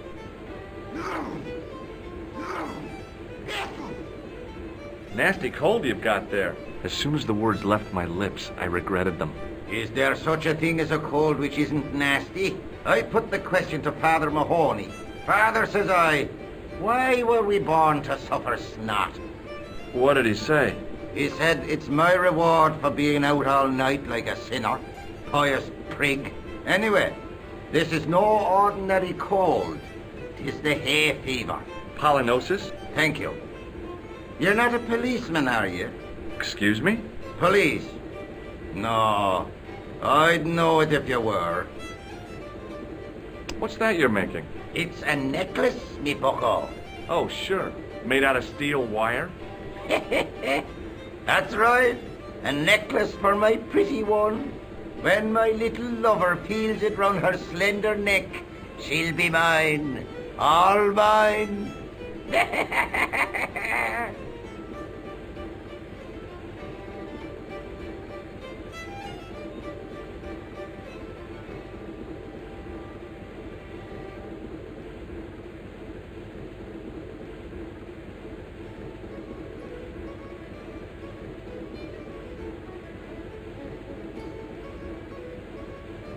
Do you know Pegram, the archaeologist? That's the scrawny fellow who was poking around at the castle, isn't it? No, I don't know him. Can I buy you a beer? Very kind, I'm sure.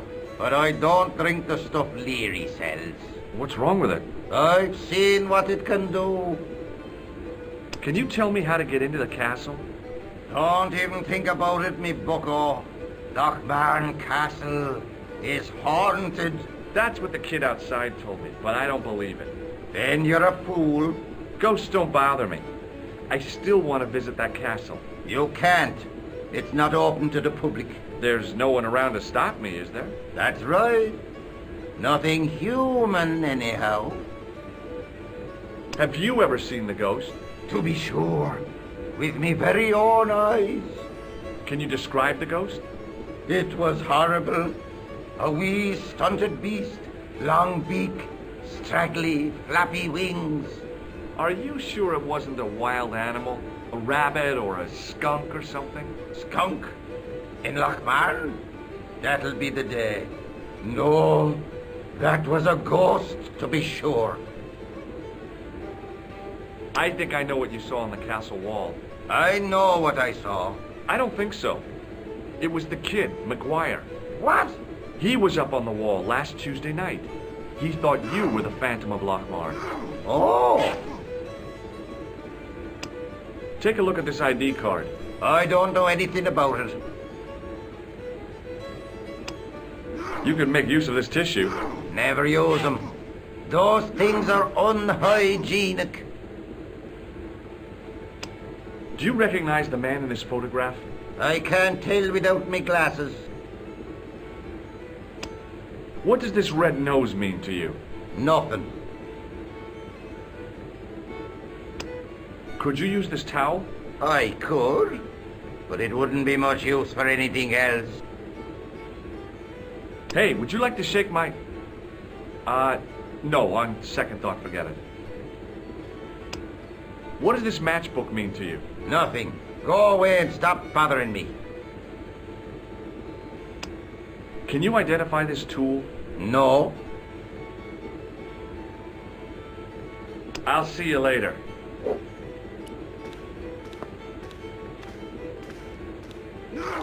My name's George. Pleased to meet you, mister. My name's Fitzgerald. Can I get you another drink? Oh, no, thank you. I shouldn't be drinking at all. I'm on tablets for my nerves. More than a pint and I'll pass out. Do you know Professor Pegram? He's the archaeologist, isn't he? That's right. What can you tell me about the castle? There's nothing there. Just an old ruin. How old? I really couldn't tell you. Have you ever explored the castle yourself? I used to play there sometimes, when I was a kid. Then one of the little uns fell off the wall, broke his head and died. We didn't go there anymore. You haven't been up there recently? No. Did you work at Professor Pegram's dig? What gave you that idea? Do you recognize the man in this photograph? No, I'm sure I don't know him. No. Check out this pass. Thomas Merlin? No, never heard of him. Does this matchbook mean anything to you? No. What does this tissue suggest to you? Nothing. Ever seen this towel before? Doesn't it belong on the bar? Very observant, Fitzgerald. Shake my hand. It's a trick, isn't it? Damn it, you're right. I can't seem to fool anyone. What does this red nose suggest to you? Blood. Why's that? I used to bleed a lot when I was a kid. Every time there was a playground scrap, I'd end up with a bloody nose. I wouldn't have minded, but I wasn't even involved in the scraps. What do you think this tool is used for? Something to do with horses? Wrong. It's for opening manhole covers. Oh, really? Well, you learn something every day. See you later.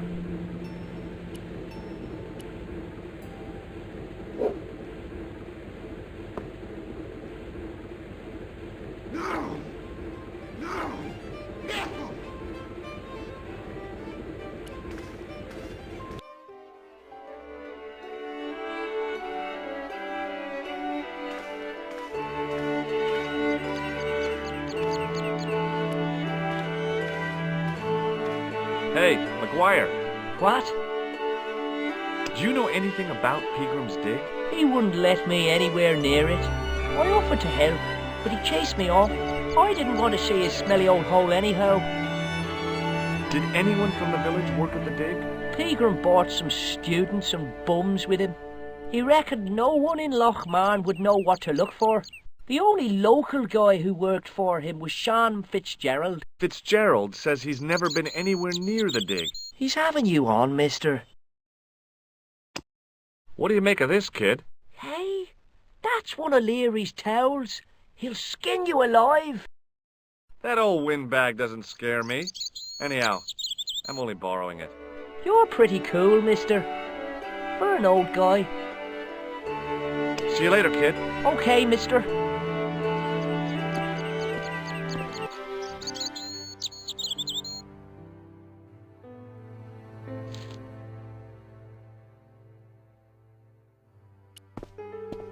The farmer's craggy face was set in a mask of aesthetic appreciation. His feet were set in a pair of manure-caked boots. Hi, do you speak English? Well, no, what if I was to say no? An implication of cognizance shrouded in denial. A pretty poser of a paradox indeed. I gave him the look I'd perfected when I was 12 and was going to be the greatest hypnotist of all time. It was a killer. Are you attempting to hypnotize me, or is it the constipation you're suffering? I was a little out of practice. What can you tell me about the castle? Not much, I'm sorry to say. Most of its history is long forgotten. Ah, but if these old stones could only speak, what stories they'd tell. Stories to make your toes curl and your blood run cold. You know, this castle is said to be over 600 years old. What do you make of this tissue? That's a sorry sight to wave about in public. Have you seen Professor Pegram? No, he's packed up and gone. Do you happen to know where? Back in England, I suppose. What do you make of this matchbook? Seems ordinary enough to me. Do you recognize the name on this card? I can't read that little writing. Do you recognize the man in this photograph? No, but I wouldn't trust him. His eyes are too close together. Have you any use for this towel? Whatever gave you that idea? Oh dear me, no. Would you like to shake my hand? What is this? I don't do that male bonding stuff. Does this false nose mean anything to you? You're a circus clown. Does this tool mean anything to you? No, it doesn't. Is it used on sheep? No, it's for lifting the covers off drains. Never. How? Well, the end of the tool fits into the hole in the cover. They'd slip out. Angles are wrong. You'd never do it. I have. I did it in Paris. I have to go now.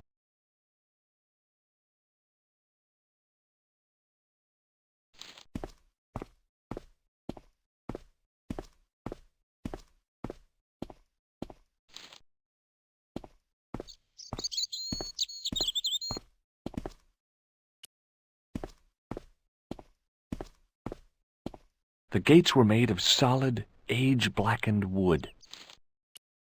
Pushing with all my strength got me nowhere. They didn't budge. I really need to start working out.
It was a featureless plastic box firmly attached to the wall of the building.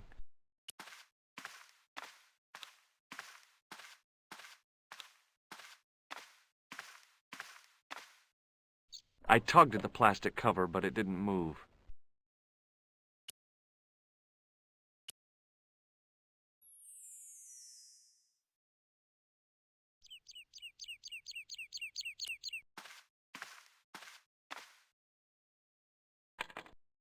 I tugged at the trapdoor, but it was locked from the inside.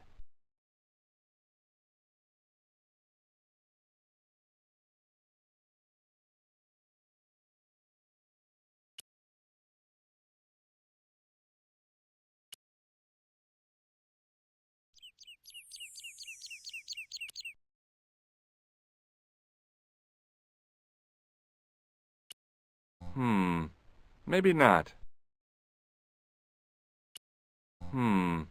Maybe not. Maybe not. Maybe not.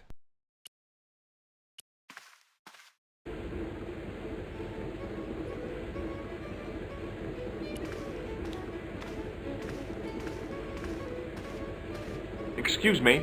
Yes, sir? May I have another beer, please? Certainly, sir. Same again? Yeah, please. How is this stuff made? That's the secret of the master brewer, sir. Each barrel is lovingly manhandled in time-honored fashion, suspended on skillfully tied ropes of the finest hemp, lowered into the cellar, utilizing the forces of original gravity, like manna from heaven.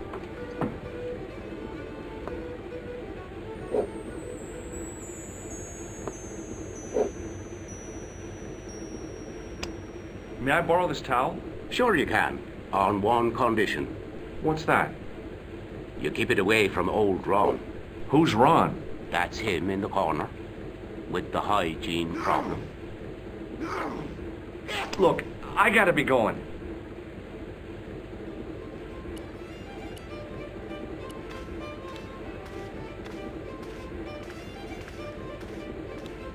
Hello again. What? Could you use this towel? I could, but it wouldn't be much use for anything else. If I was a woman, I wouldn't think much of a wire necklace.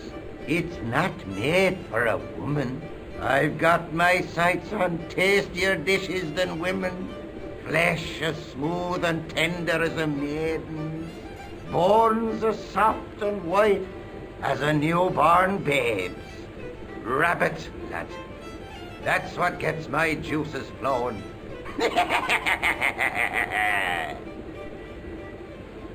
I'm looking for Sean Fitzgerald. Have you seen him? Never heard of him. Don't you come from around here? None of your business. I didn't ask where you come from, did I? I'm from California. That's your problem. Did you ever see Fitzgerald at Peagram's Dig? I never heard of either of them. I'll see you later.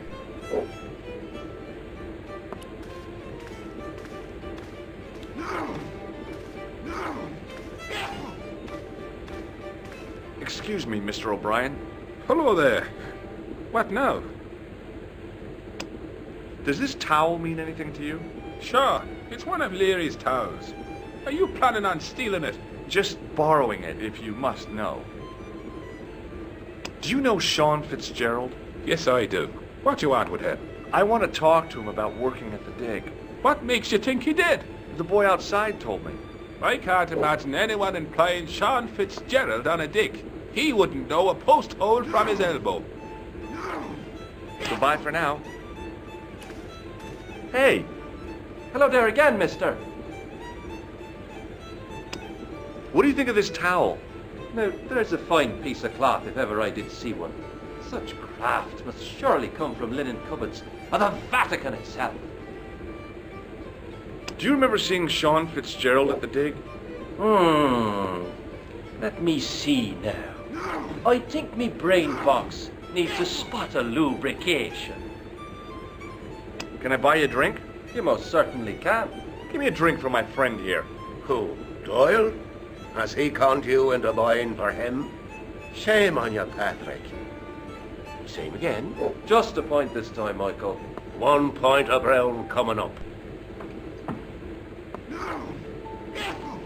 Do you remember Sean Fitzgerald now? I can picture the scene as if it was only last week. Come to think of it, it was only last week. Fitzgerald was there all right. Him and a bunch of students. He was speaking with the boss man. Bye for now.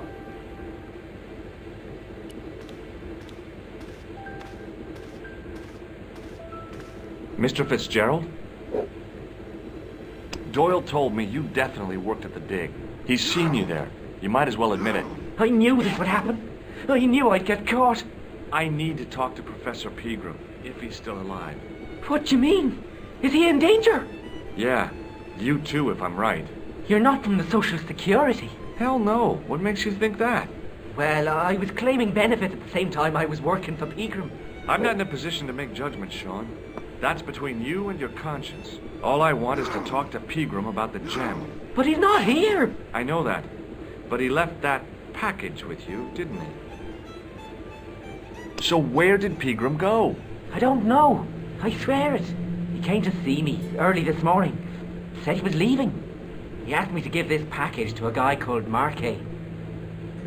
Show me what's in the package, Sean. I can't do that. Why not? I promised the professor. So what? You didn't have any qualms about your benefit scam. So where's the harm in taking a peek inside Pegram's package? You don't know these people. I can't. I don't dare. This is your last chance to show me the package, Fitzgerald. I've been patient with you, but now it's time to kick ass. But he'll kill me. Who will? The man from Paris. Jack Marquet. Pegram told me if I gave him the package unopened, I'd hear no more about it. But if I double-crossed Marquet, I'd be dead. I'll deal with Jacques Marquet. Give the package to me. No. Why should I trust you? I don't know who to trust anymore. I wish I'd never even heard of the Lochmarn gem.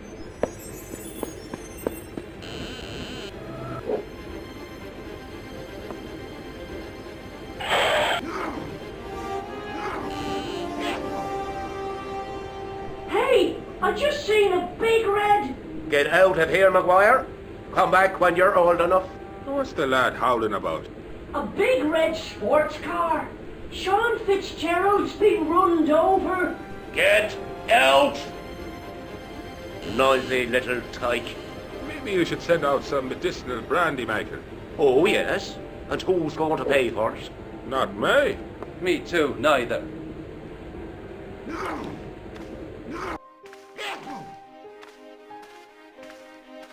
I was telling the truth about Fitzy, mister. Okay, calm down. Now tell me what happened.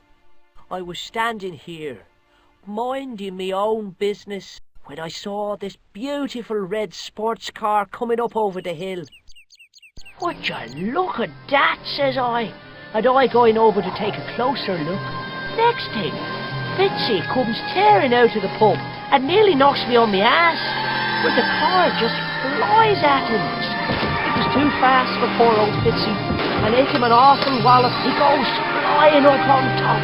Jesus, says I thought he was a goner. Next thing, the driver hops out, and I couldn't believe my eyes.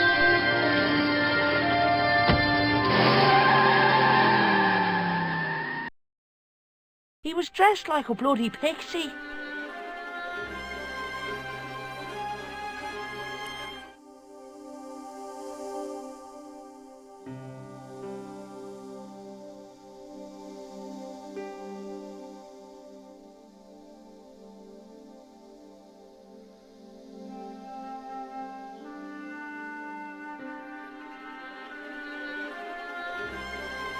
The plastic cover had been smashed and broken away, revealing a switch.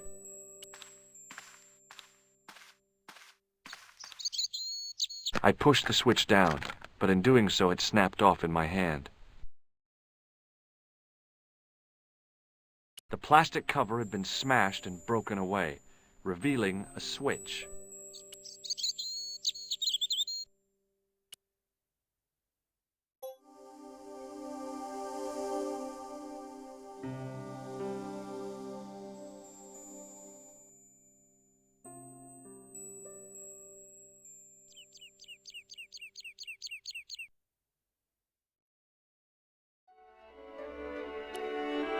It was impossible to return the switch to its original position.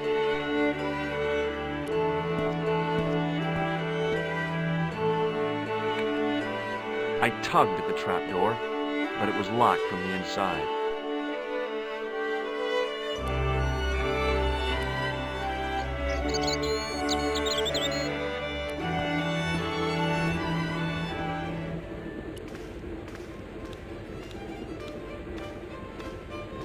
Excuse me.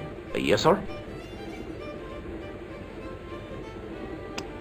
Check out my card. I've seen it, for heaven's sake. Look, I gotta be going. Hey! Hello there again, mister. Bye for now. Excuse me, Mr. O'Brien. Hello there. What now? I have a suspicion that Fitzgerald might have been given something by Pegram. I thought he acted strangely. I'm talking about the gem. It was something he said. Were you not speaking to him when he ran out of the bar? Yeah, sure. Just talking, that's all. Goodbye for now.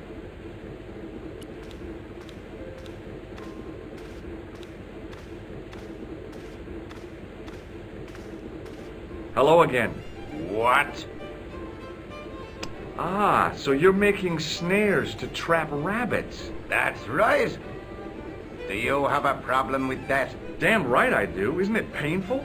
Only if I get me fingers caught. I'm talking about the rabbits. Do they feel much pain? You bet.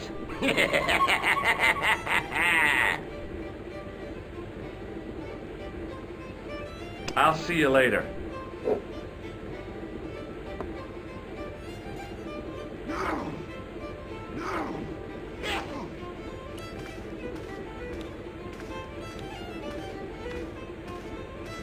Excuse me. Yes, sir? Check out my card. I've seen it, for heaven's sake. Look, I gotta be going.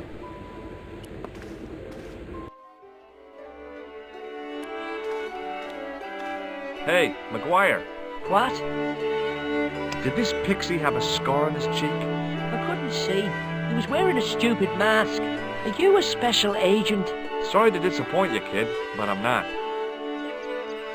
Did Fitzgerald drop anything when he was hit? I didn't see. It all happened so fast. Maybe the package fell somewhere out of sight. See you later, kid. Okay, mister.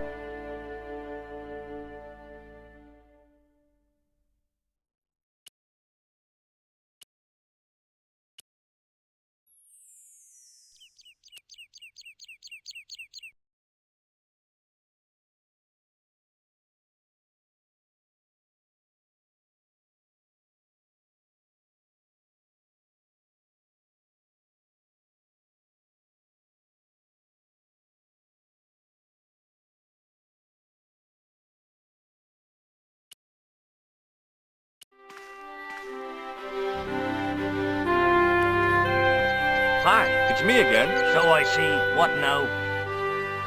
Did you happen to see a red sports car down on the road? I caught a glimpse of a flash of red on the hill and heard the racket. Sure, it was an awful noise. A sports car, you say? A Ferrari, to be exact. A racing car? And what was it doing here? The poor fella must have been lost. The driver of the Ferrari was involved in an accident. Is that so? Yeah. He knocked somebody down outside the bar. What an idiot!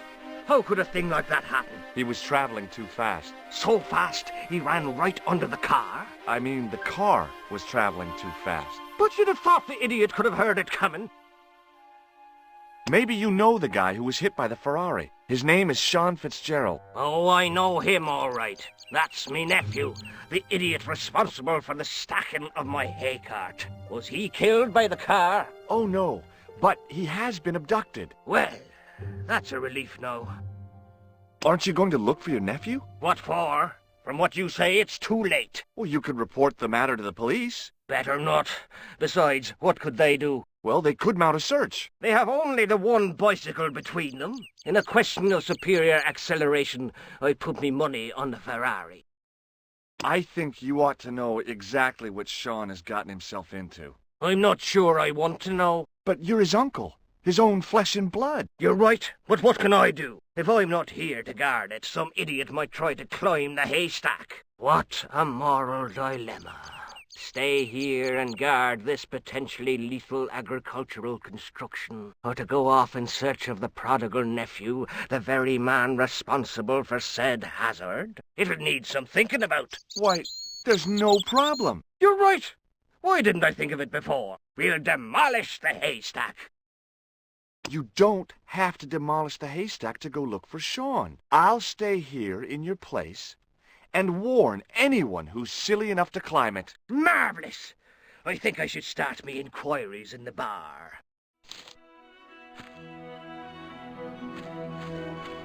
He strode off in the direction of McDevitt's bar, leaving me to contemplate the stack of hay. On the back of the cart was a crazily stacked tower of hay bales, leaning precariously against the castle wall. The stack of hay stopped, short of the top of the wall. Even if I stretched as far as I could, the wall was out of reach. What I needed was a slice or two of Alice's Wonderland.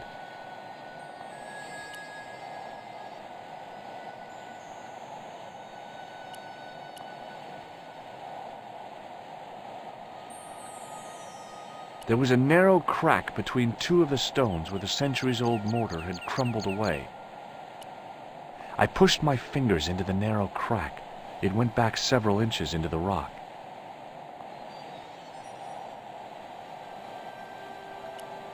I pushed my fingers in.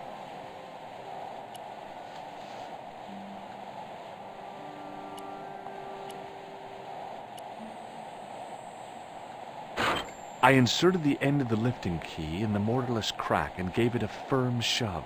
It remained lodged in the wall, jutting out to form a step.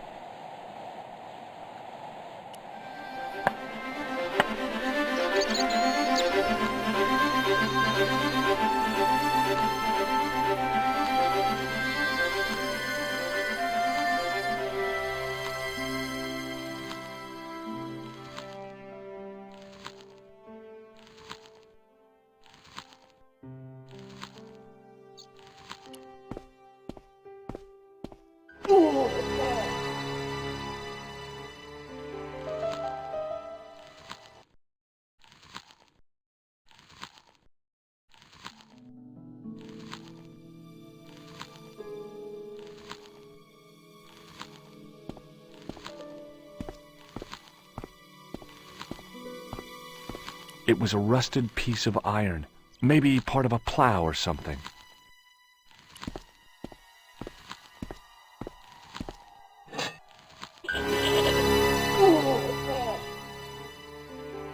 The rope by which the goat was tethered had become tangled on the old plowshare.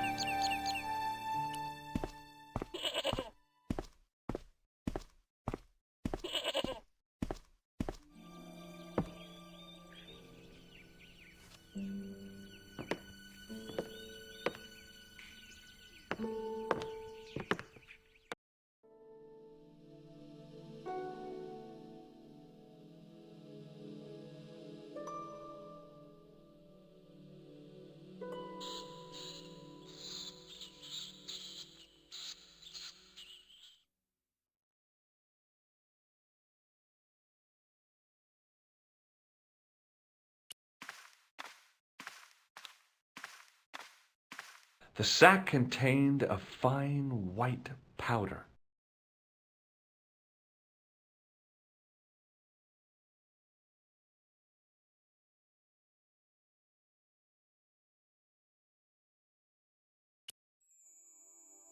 As I dipped my fingers into the soft white powder, I realized what it was. Plaster of Paris. I'd used it in kindergarten to make casts of animal paw prints.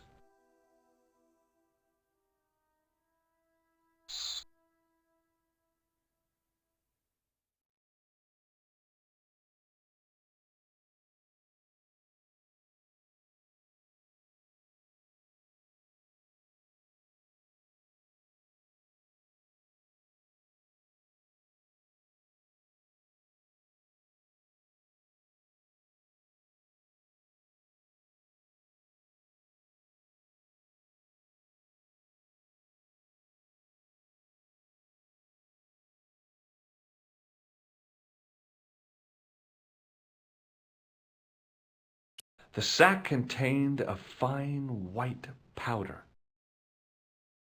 I reached into the sack, but it was empty. There was a pattern of 5 holes arranged on the wall. They'd been drilled there deliberately.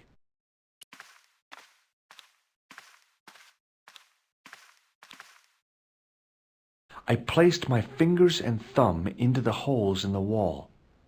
Nothing happened.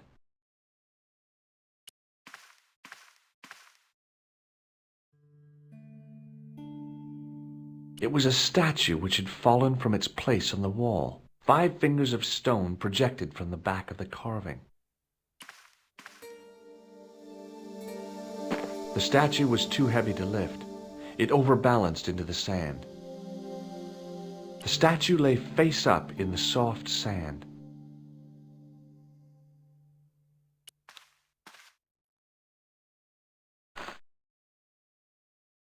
As I swung the stone upright, I noticed it had left a pattern of holes in the sand. The 5 fingers on the back of the statue had left their impressions in the fine sand. I placed my fingers in the 5 impressions left by the fallen stone. It was weird. They fit perfectly.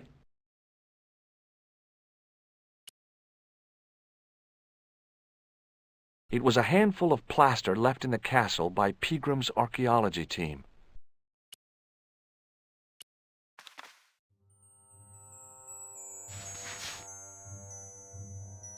I sprinkled the plaster on the sand until the holes were filled. The patch of sand where the statue had fallen was covered with a dense sprinkling of plaster.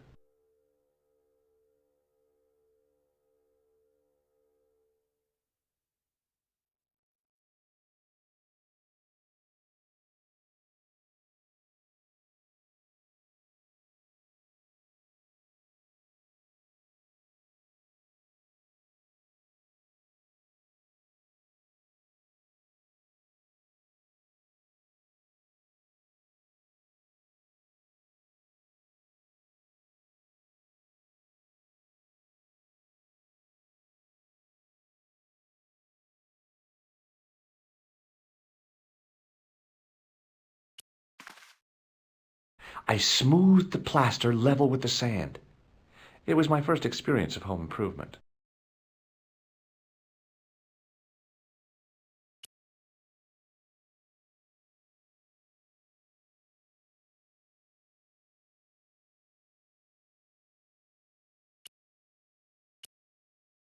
I smoothed.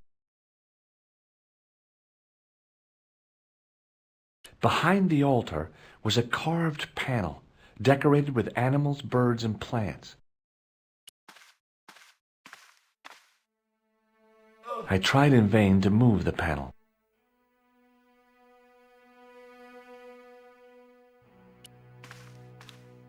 The sack contained a fine white powder.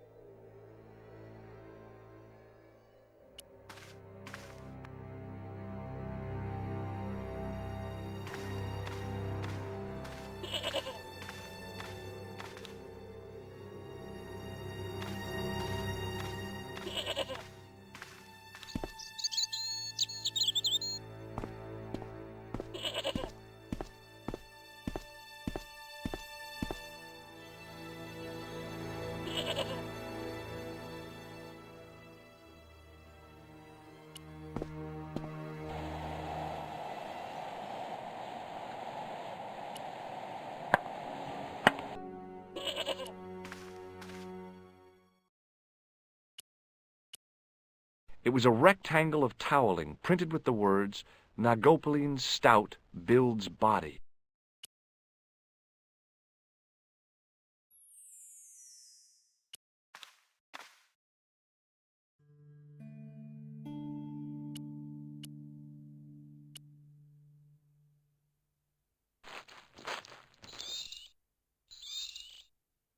I squeezed the towel as hard as I could, but it was barely damp.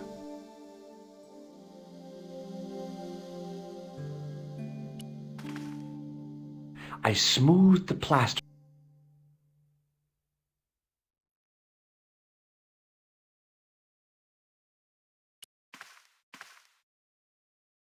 I placed my fingers and thumb in.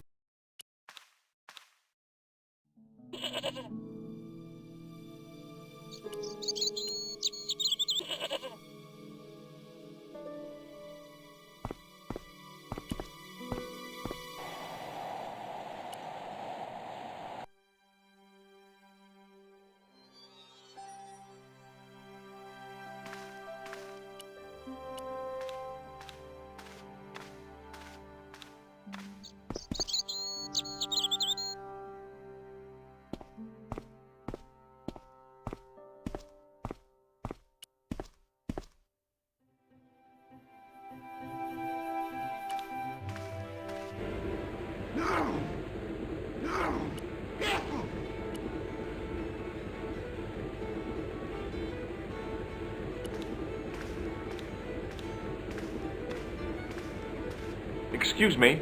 Yes, sir? May I borrow this towel? You can keep it.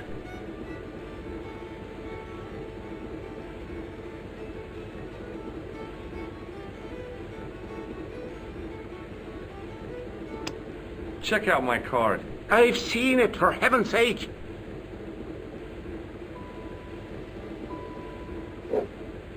Hey, how about another drink? See him again?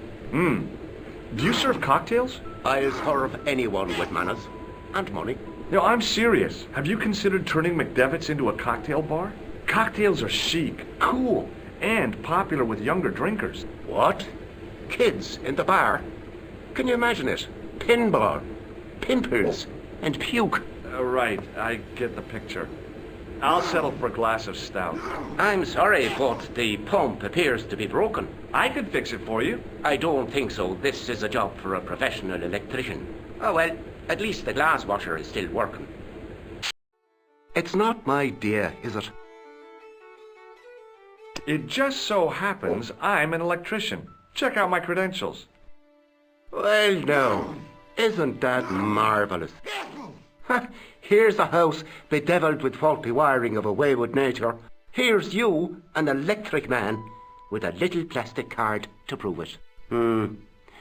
I still want to see what you can do before I let you touch me beer pumps. You can make a start on the glass washer. And when you've finished that, will you take a look at the pumps? It was an electric glass washer. It looked even older than the barman.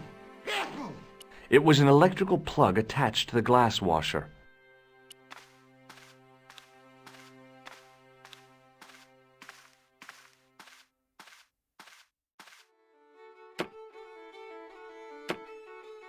I used all my knowledge of electrical engineering to examine the plug.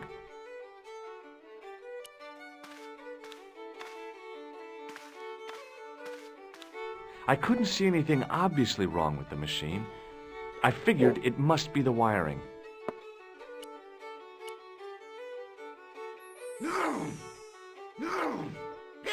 The white whiskers on the bartender's floor. Excuse me? Yes, sir? Does this... I'm not interested. Check out my card. I've seen it for... Look, I gotta be going.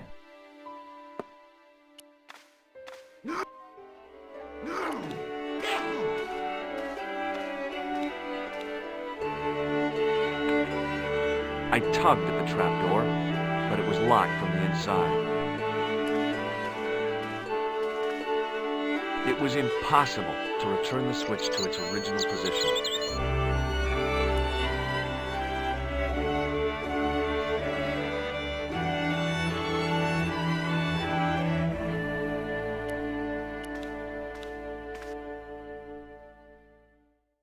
It was an electric glass washer. It looked even older than the barman.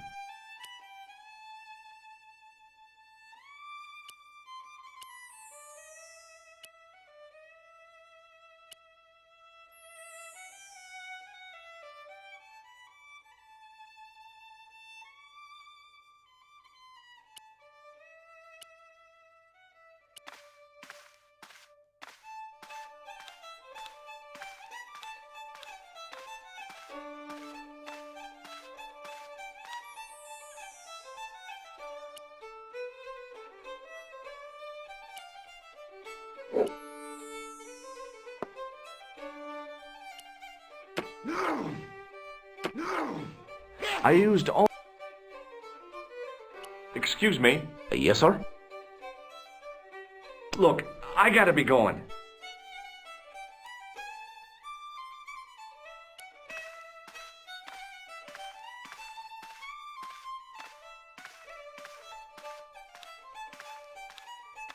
Hey! Hello there again, mister. Do you recognize this white powder? No, I don't. Bye for now.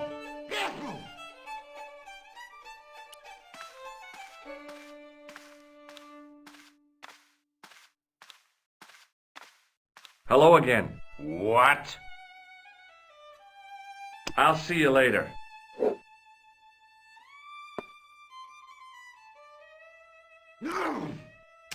As soon as the old guy looked away, I grabbed his piece of wire. Hello again. What? Here, this wire belongs to you. Oh, no. Never saw it before. No. I'll see you later.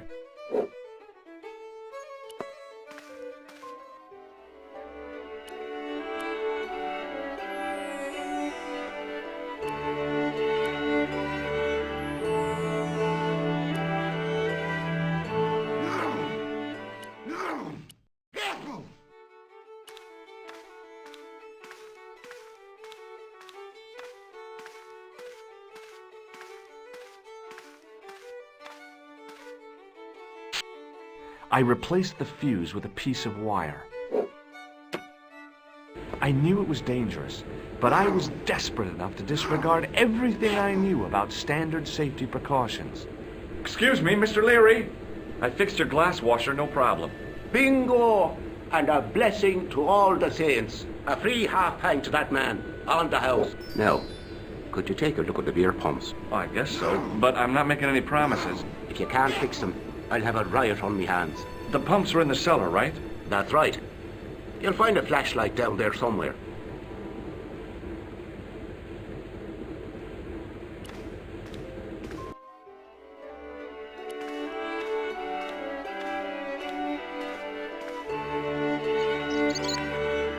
I tugged at the trapdoor, but it was locked from the inside.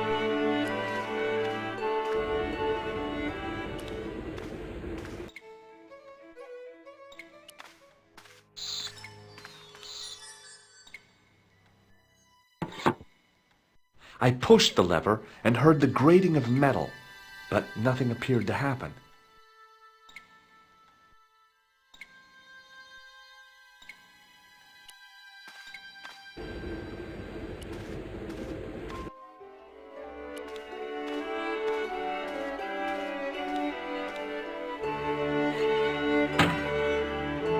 I lifted the trap door, and an overpowering smell of stale beer rose from the cellar below.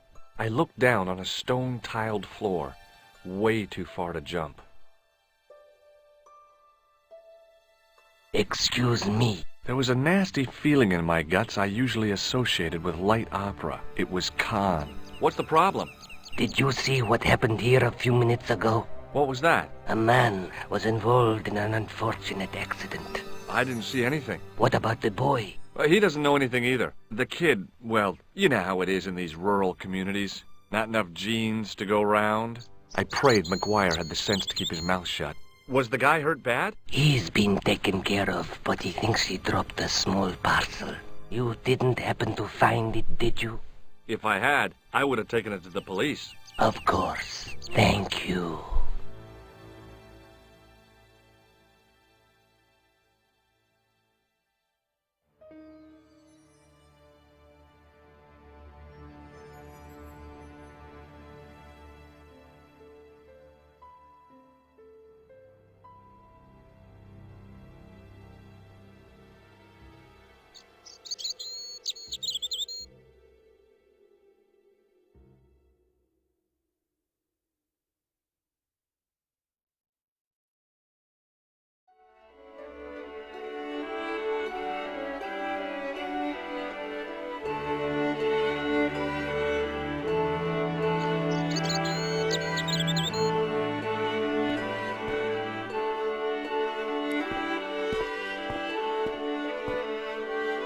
was impossible to return the switch to its original position.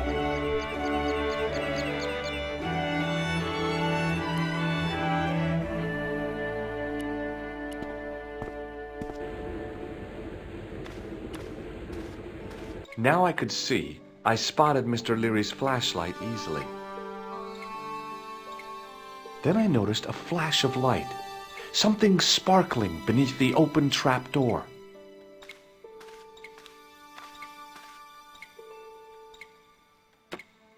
It was Peagram's gem, all right. A large, uncut blue stone. I guess I was already under its spell. Did you find it? What? Whatever you was looking for. Yeah. Listen, McGuire, I want you to keep this to yourself. No problemo. Just chuck us up a crate of lager. No way, you're not old enough. We can sell it and make some cash. Forget it, kid.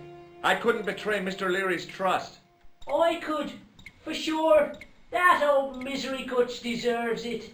If you want to do me a favor, keep a lookout for that guy in the suit. Okay. But it'll cost you a packet of chips. Oh, and shout if you see that Ferrari.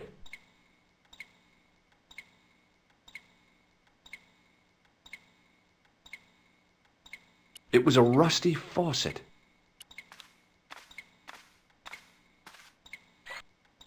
The faucet creaked, coughed, and spewed out a stream of rusty-colored water.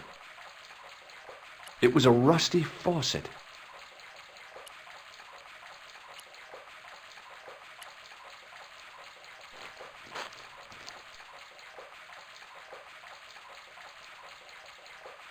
I held the towel under the faucet and soaked it with water.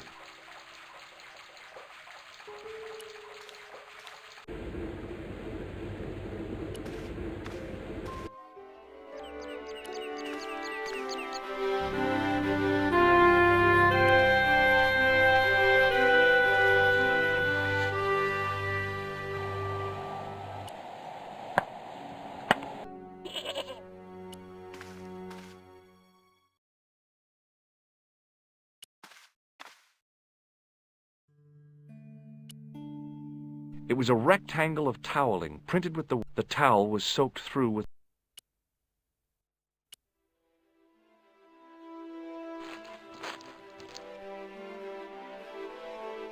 The trickle of water was quickly absorbed by the plaster. I eased the solid piece of plaster from the sand.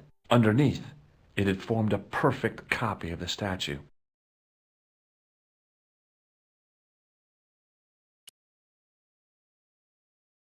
The plaster cast was a pretty neat replica of the back of the stone, complete with protruding fingers.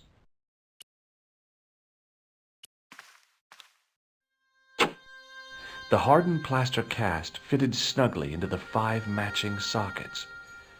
There was a soft thud, then silence.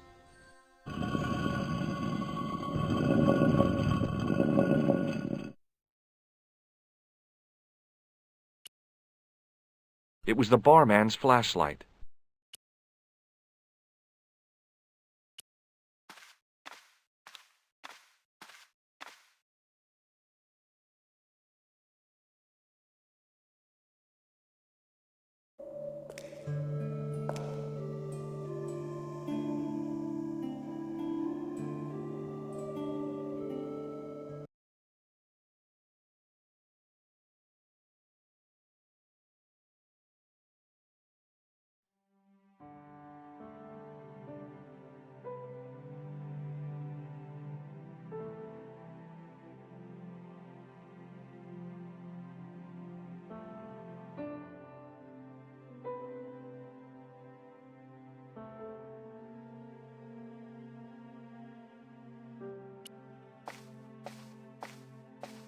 There wasn't anyone that I needed to call.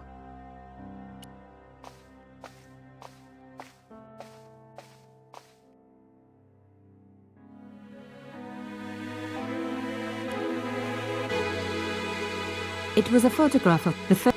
No, I'm not giving up. I had messages waiting to be played. You have 3 messages. Hey, Collard, it's me, your favorite editor. Guess what? I'm gonna give you a second chance. I need somebody to write the TV column. Pays lousy, so what's new? If you're interested, drop by the office. In fact, drop by the office anyway. We have to talk, Nico. That story of yours I spiked. It won't go away. You've made some dangerous enemies out there. Hey, Nico, it's your old pal. I mean, your new pal, George. Whoa, Ireland. It's a whole different country.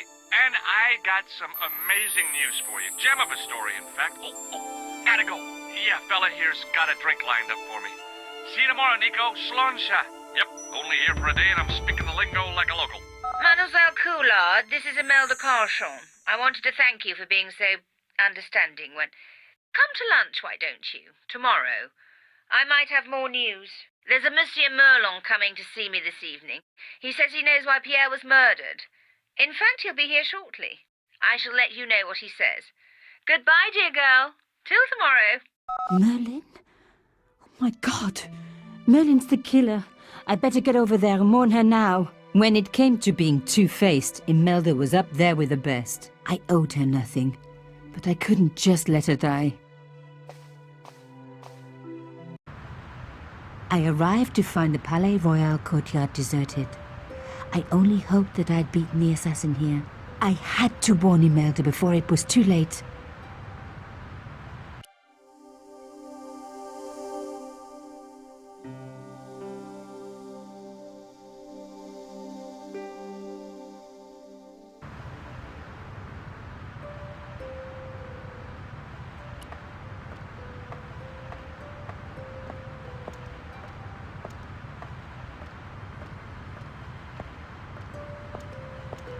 A doorbell.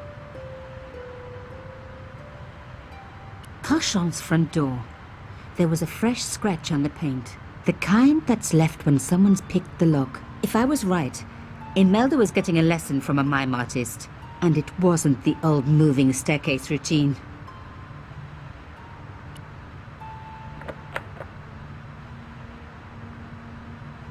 Locked? No way was I going to break through a door like that.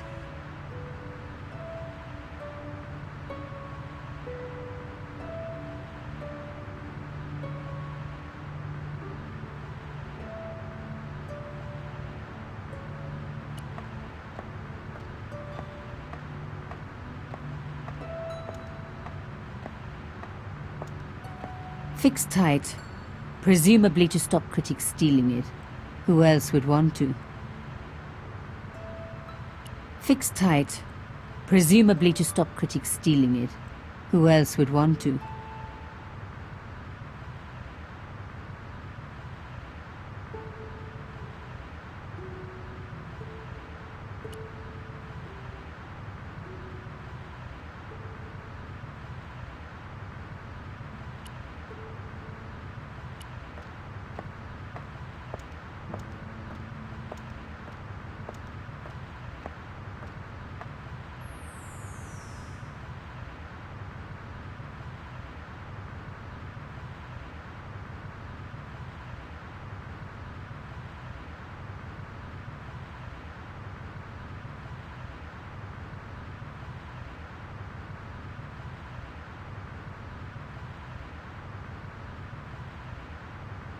The intercom system wasn't working.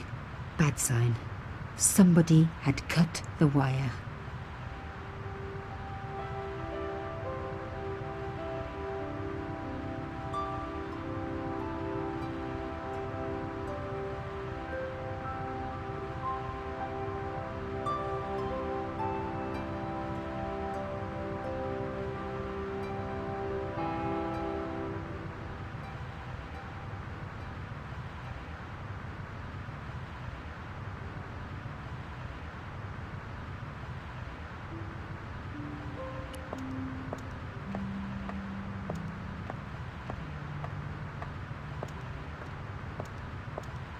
If only I could get up to the window.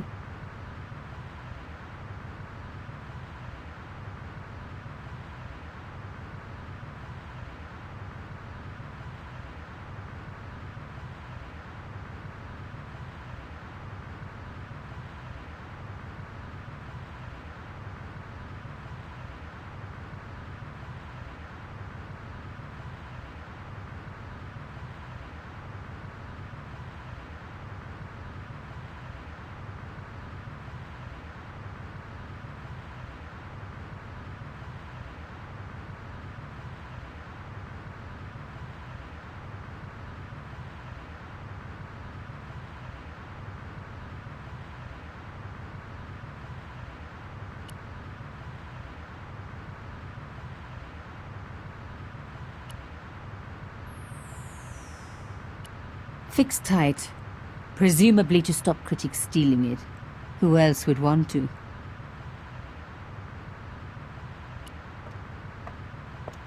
Just your average modern art retaining wire. Fixed tight. Presumably to stop critics stealing it. Who else would want to?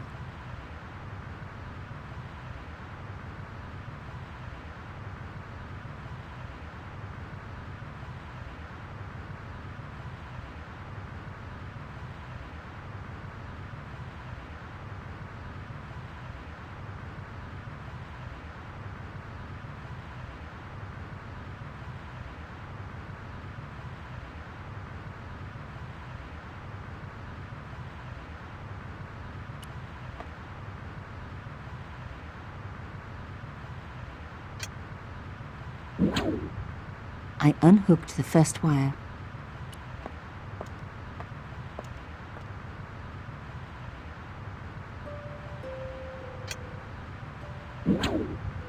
I released the second wire. Even with both wires removed, the statue remained upright.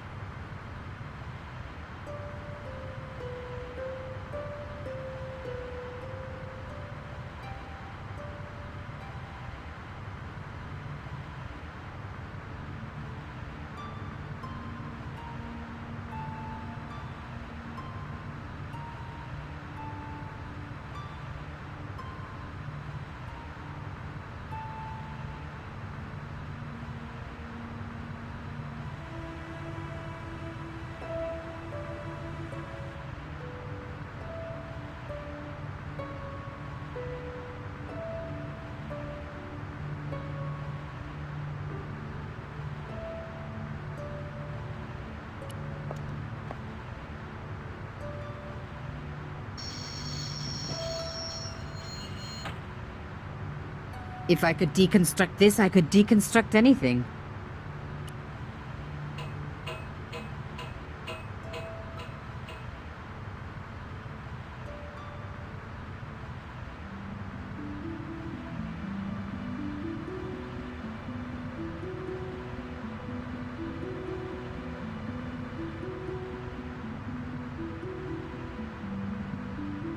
The plastic sheet was thick and strong. I'd need more than my hands to tear it. The window had been repaired with industrial plastic sheeting.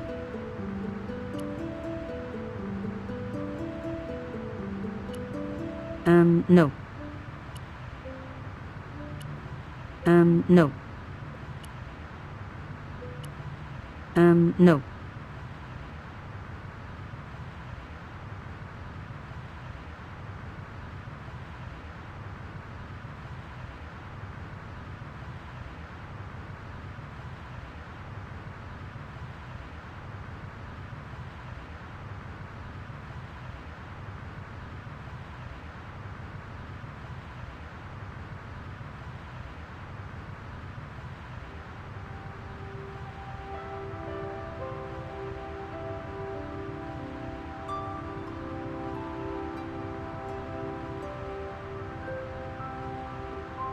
The plastic sheet was thick and strong. I'd need more than my hands to tear it.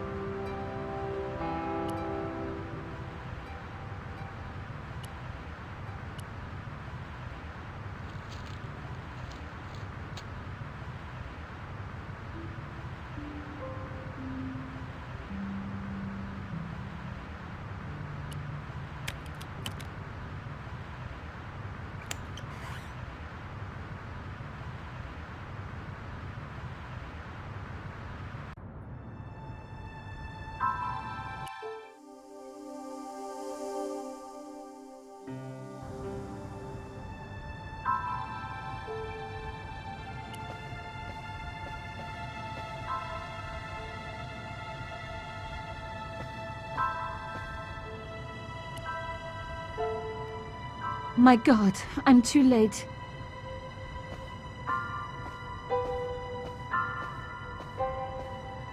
Imelda. Oh no. Nico? Don't worry, you're going to be all right. You know that isn't true. It was Merlin, wasn't it? Dressed as a cavalier. Absurd. You came to warn me, didn't you? I must be crazy. Let me see you, Nico. All this time you were just using me. Which one is the real Imelda? You are an extraordinary girl. Thierry would have been so proud of you. You didn't know my father. So like him. Something about the eyes. I wish we'd had time to get to know each other. She was gone.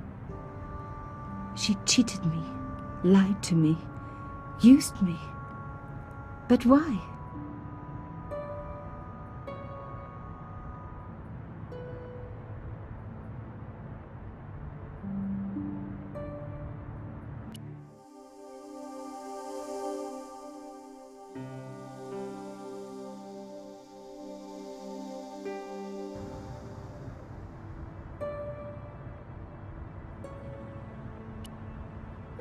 Even in death, Imelda looked the same. Beautiful, inscrutable. The Ice Queen alone in her ice palace.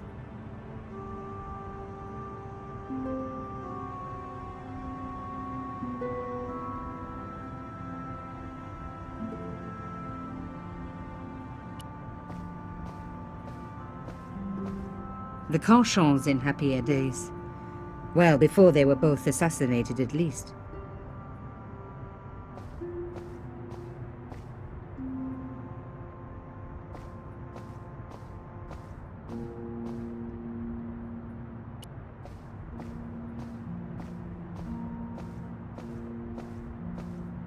A beautiful fireplace. Though I doubt the Carchons used to cuddle up in front of it with a TV dinner. Climbing up the fireplace would be futile. No point in leaving without checking for clues. I was learning fast. Every stiff has a silver lining. The Carchons.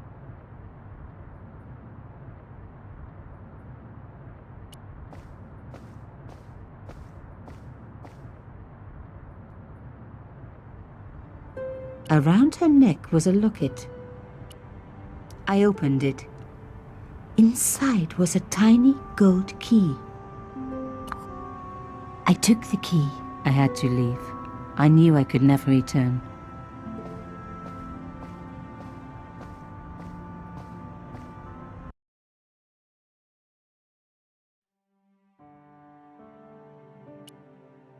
It was the key from Imelda's locket.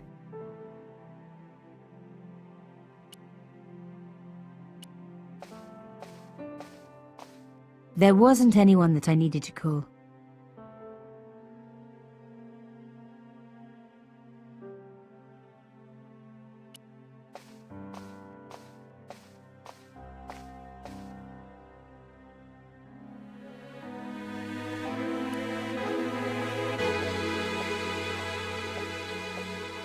No, I'm not giving up.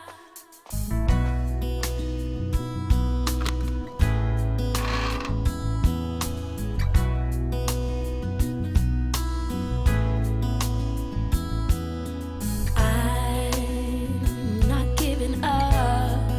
No, I'm not giving up on you. The box was carved by my father. Never had a key. The elephant on the lid was a perfect match to Carchons. If we work it, it will make it through the rain. I know sometimes you feel like letting go, but I won't ever let that happen. No, no, no, no. I am here by your side. I'm not going nowhere.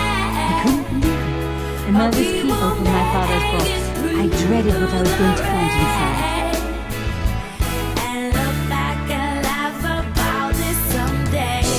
I am here by your side. Hotel St. George, Algiers, Friday. My darling Thierry, by the time you read this, you'll be safely out of Africa. You need not fear. Pierre and the organization do not know who you are really working for, or about us. Did you think I would betray you? I could not. You wanted me to leave him, but I don't have your courage. I know too much of what has been going on here. They would find me and they would kill us both. Enjoy your life in Paris, Thierry. Your life of honor, of patriotic duty. Do they give medals to spies? No. They'll just give you a phony job in an embassy somewhere. I could never share that with you. Imagine me, a diplomat's wife. So I must stay here with Pierre, the two of us bound together by what we have done to this country. Au revoir, my love. You will be in my heart until I die. Imelda.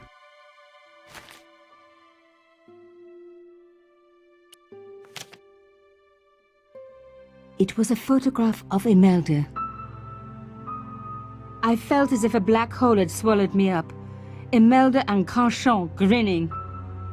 While behind them a village was being razed to the ground, its people butchered. And there, next to them, staring out at me across the years, my own father. I stared at my father's image, looked deep into his eyes. What was he thinking when this picture was taken?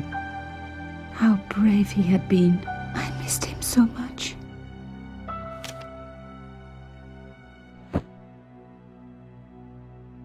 He and Imelda must have fallen in love. She'd found out who he really was, so he had to leave. It had broken her heart, but she had never revealed it to anyone.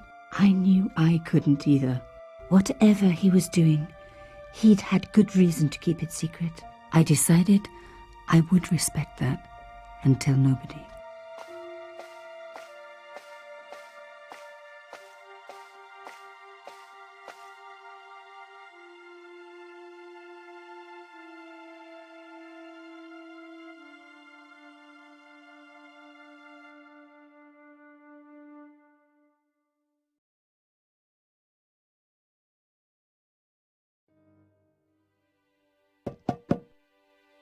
I knew it was George. For a moment I was tempted to pretend that I was out, or ask him to go away and come back later. But then... Come in. Hello, George.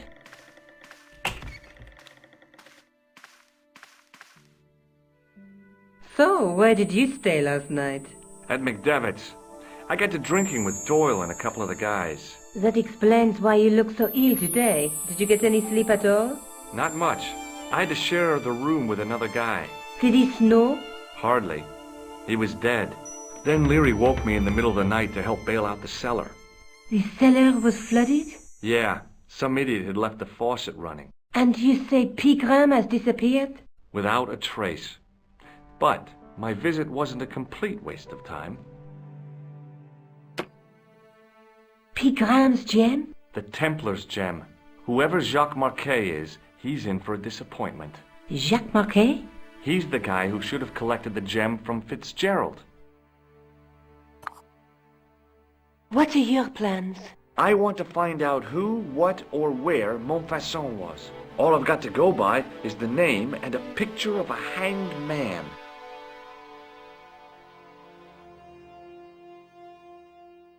Do you want to look after the gem? No, George. I'd be too tempted to sell it. Look, Nico, a handful of plaster. Yeah. Why is it that men never really grow up? What's your problem, sister? Your pockets stuffed with useless junk like little boys. You never know when useless junk might come in handy. Let's take another look at the manuscript.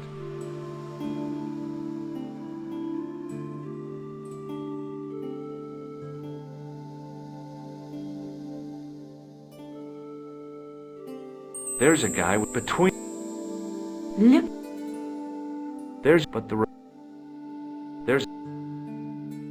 the night through my... What are your plans? I want to find out who, what, or where Montfaucon was. All I've got to go by is the name and a picture of a hanged man. I can't sit here all day, much as I'd like to. Okay. Don't forget to look for Lobineau at the Kron Museum. And why don't you see if Rousseau has heard anything? Okay. Anything else I can do for you while I'm out? Shopping, a trip to the laundromat? Just take care of yourself.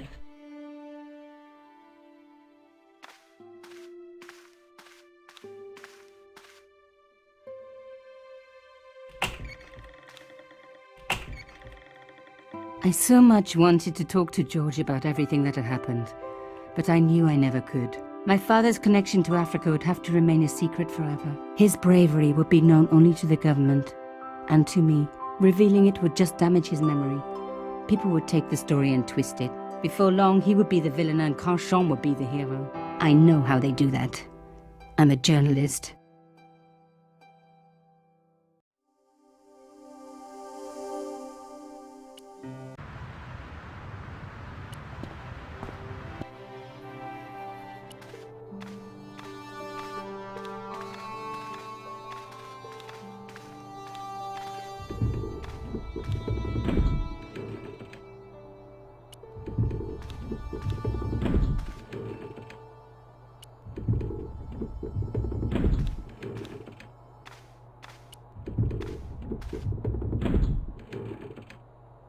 Watch out!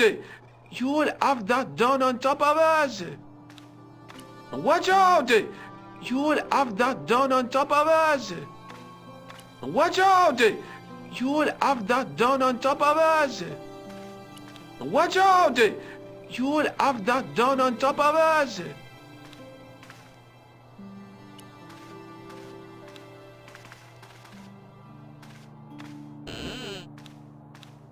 Leave it alone. That closet is over 3,000 years old. Closet? It's a sarcophagus.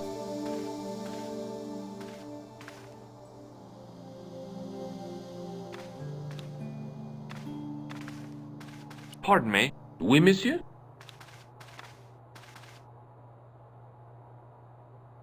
Do you know anything about the Knights of the Temple? No, sir. Not a sausage. The sign on the tripod says it was found at a Templar preceptory. It does? Yeah. It doesn't mention John Dee at all. Most remiss. You don't know anything about the tripod, do you? No, I don't.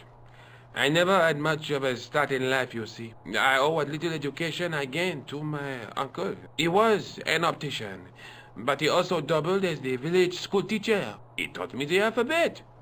Wait, 19 letters of it.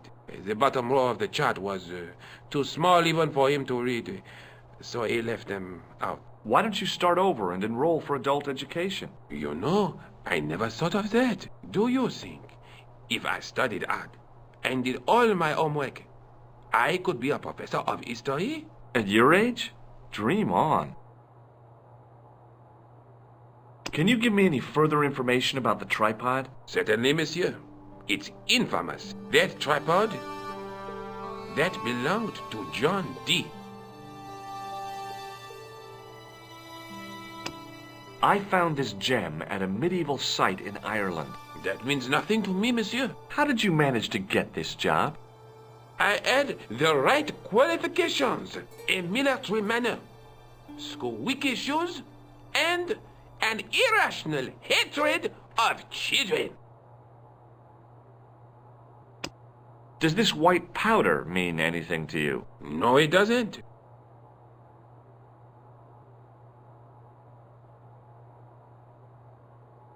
What's the importance of John Dee's tripod? Dee was the most famous escapologist of the 16th century, the Houdini of his time. Don't you mean alchemist? Escapologists use ropes, chains, and handcuffs, not tripods. Well, whatever he was, that is the tripod he used in his experiments.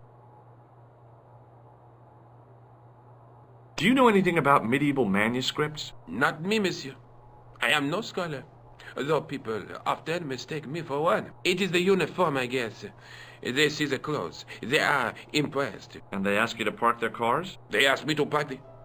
No. They assume I am an authority on the exhibits in my care. Whereas you know next to nothing about history. Of course not. All I am saying is, I am no scholar, not like Monsieur Lobineau. What kind of experiments did John Dee perform with his tripod? Oh, the usual. Didn't you study chemistry at school? Yeah, but we skipped over thaumatology. Thanks for your help.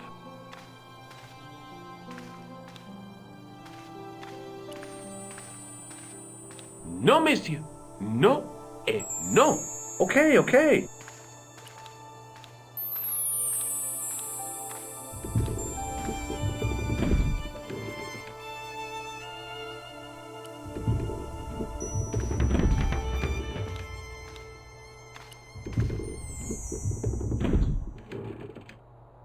Watch out!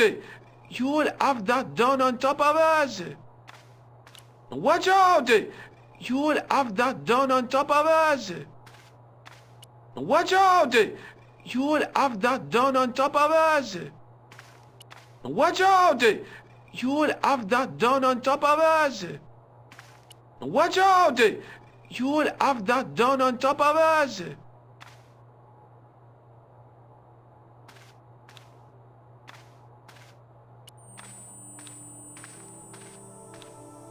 No, monsieur.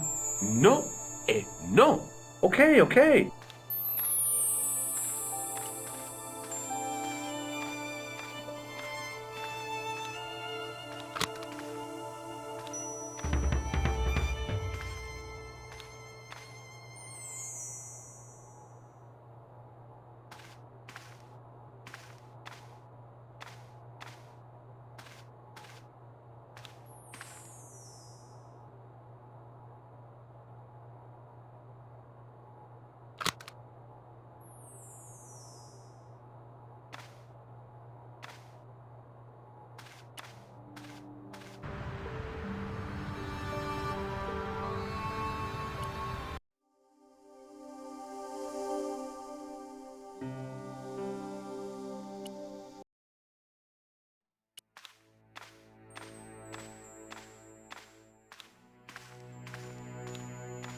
Sergeant Moo? Yes. I'd like to report an assault. Yes, monsieur. Where is the victim? I'm the victim. I see. And outside they stopped. Could you describe? One looked like their names are... No. Have you heard of a man called Marquet? Yes. He used to be known as the Mole of Montmartre.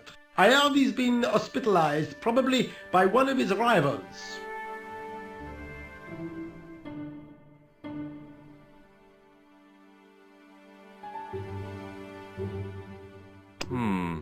Maybe not.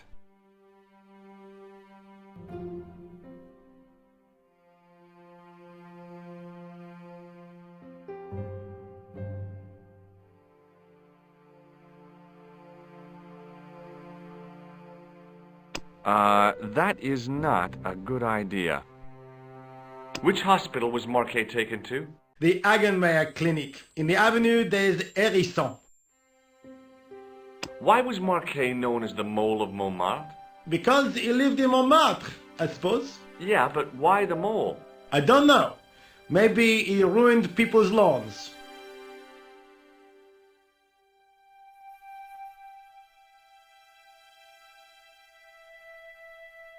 See you later, Sergeant.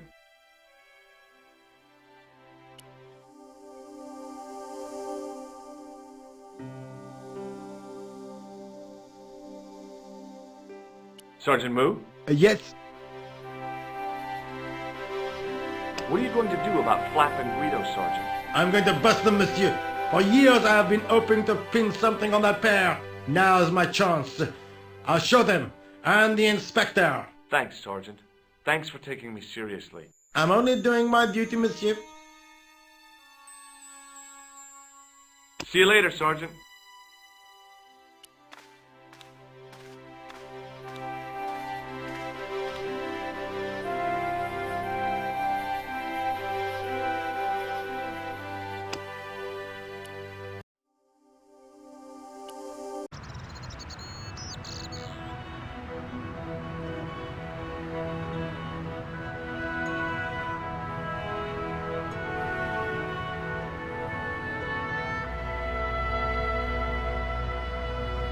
There was no sign of the crew of the ambulance.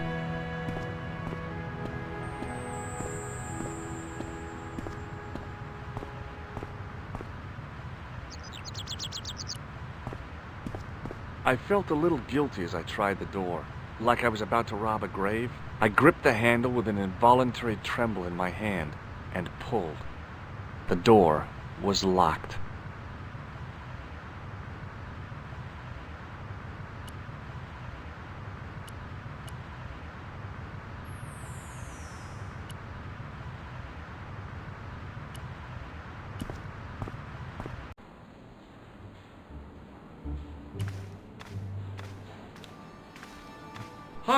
My name's George Stobart. Really? If you wish to make an appointment, see the receptionist. I'm looking for a guy named Jacques Marquet. In which department does he work? He doesn't. He's a patient. I see. You do realize there are strict policies regarding visiting hours, don't you? May I have the honor of shaking you by the hand? You may not. I don't encourage physical contact between my staff. Look at this, Doc. It's a genuine medieval type gemstone. Yes, so I see. Remarkable. I have to take this gem to Marquet. He might be able to explain its significance. My dear chap, Marquet has other things on his mind right now. Like what? His catheter, for one. Does the name Thomas Merlin mean anything to you? No, it does not. Have you ever heard of the Club Alamat? No, sir, I have not. Do you recognize the man in this photograph? No, sir, I do not. Do you recognize this red nose, sir? No, I do not. This is a hospital, not a circus ring. We minister to the sick in body, not the sick in mind. What do you make of this tissue, sir? If I were you, I'd have the sample analyzed. This is important. I have to talk to Marquet urgently. We make no exceptions to the rules. It's a matter of life and death. The well-oiled running of this hospital is a matter of life and death. That's why we have rules.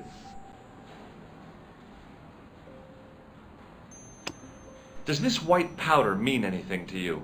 No, sir. I do not pretend to know the pharmacist's job. Does this tool mean anything to you? Sacre bleu! That's exactly what I needed in my last operation. It is? I had to improvise with a knitting needle and a couple of corks. If only you'd been on hand at the time, my patient would have given his right arm for it. I think I ought to warn you that Marquet is not what he seems. Explain yourself. He's in league with a bunch of guys who want to take over the world. Nonsense. Besides, Marquet's employers have paid in advance for one of our most exclusive private rooms. Could you tell me who Marquet's employers are? Certainly not. Thanks for your help. The guy seemed to be practicing his air of authority. Today, he was working on his withering stare. The woman managed to look overworked and hassled, though she didn't appear to be doing anything. Excuse me. Yes, sir? Is this the Hagenmeyer Clinic? That's correct. I thought I was in a garden center. Oh, the plants. They were my idea. A little greenery to evoke the spirit of nature. How may I help you?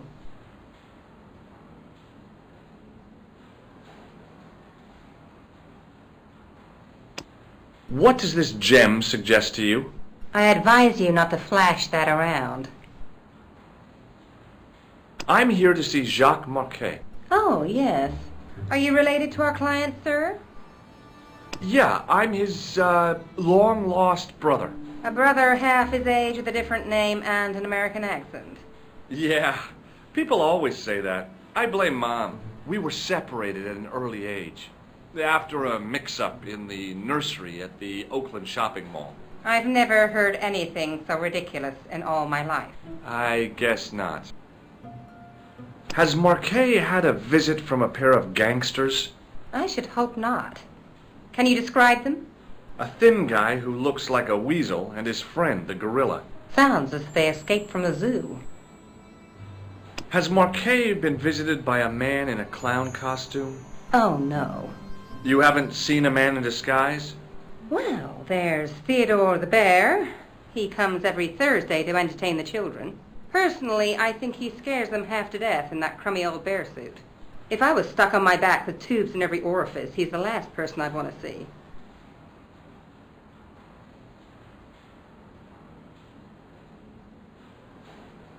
So, do I get to see Marquet before the funeral? That attitude will get you nowhere. My instructions were quite clear.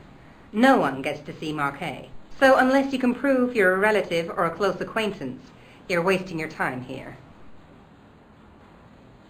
I'd like to shake you by the hand. Don't be fresh, young man. What does this false nose remind you of? Oh, it's a clown's nose. Have you heard of the Club Alamet? No. It sounds romantic, doesn't it? Have you seen this man here at the clinic?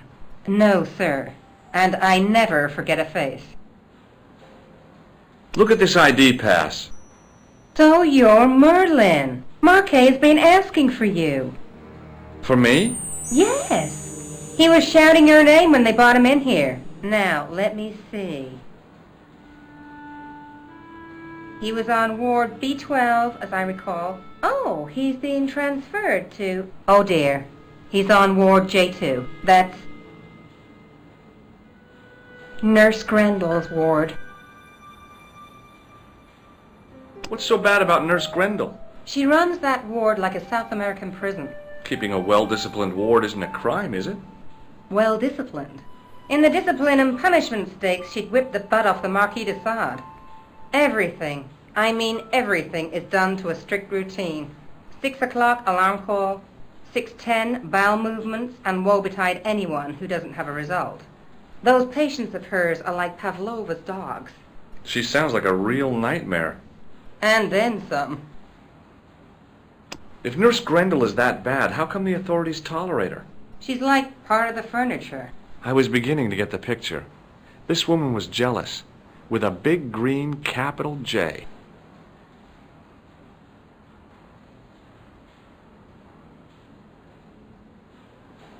How do I find Nurse Grendel's ward? Down the corridor on the left, turn right at the senior consultant's washroom. Right again at the executive coffee lounge. Bear left past the administrator's sauna. And turn left at the end. That's J2. And good luck. What does this tool suggest to you? Is it a crack detector? Huh? Polar explorers use them to poke about in the snow. Oh, no.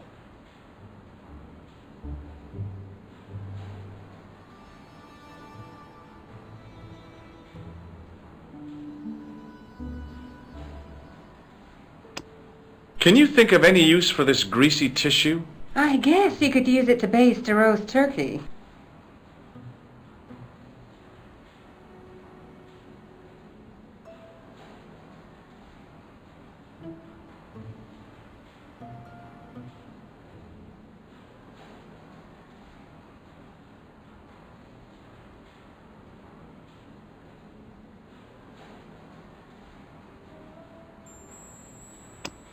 Is this plaster any use to you? I'm allergic to plaster. Thanks for your help, ma'am. You're welcome.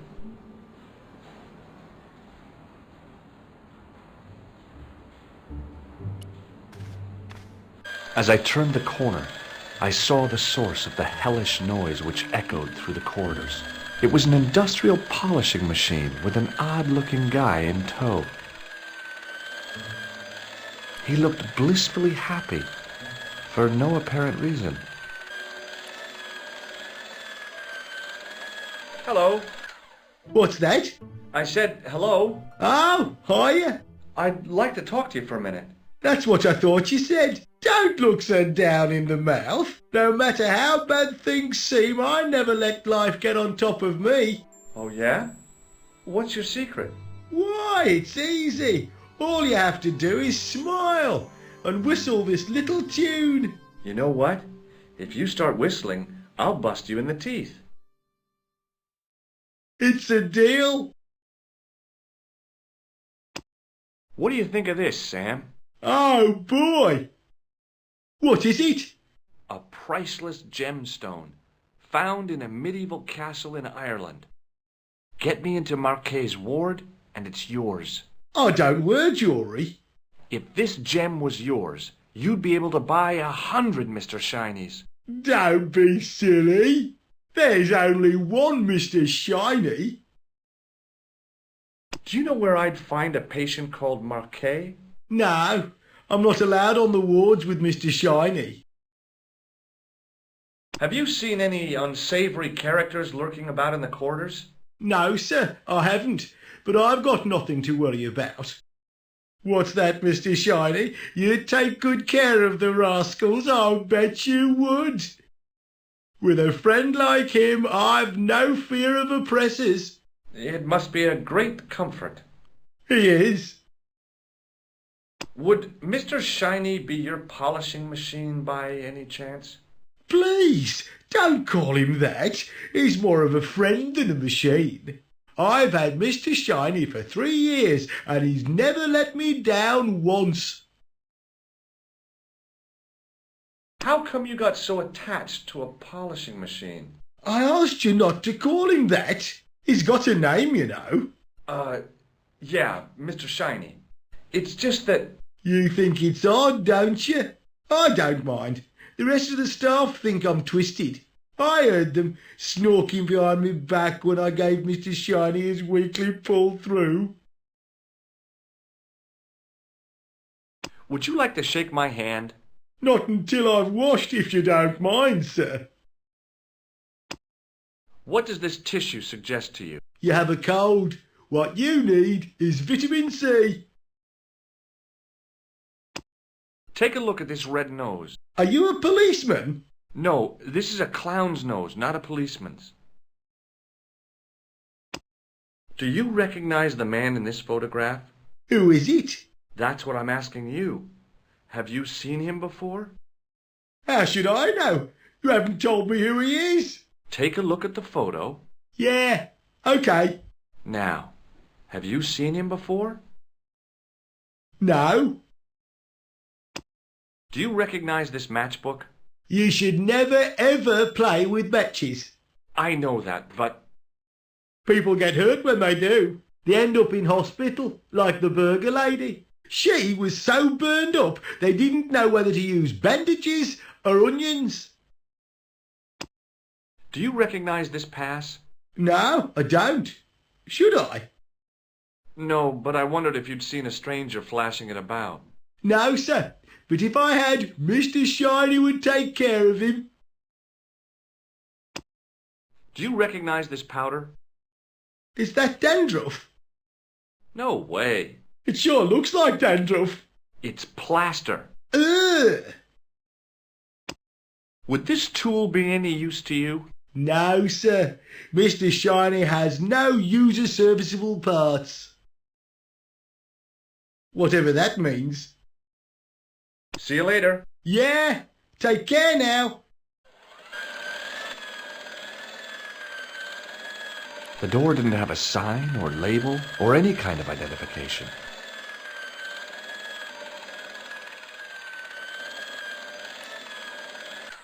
Hey now, you can't go in there. How come? I'm responsible for the contents of that cupboard.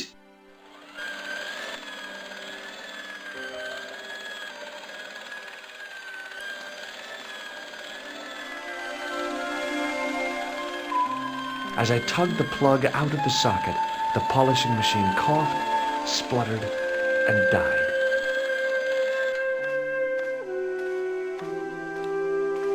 Mr. Shiny, what's wrong, pal?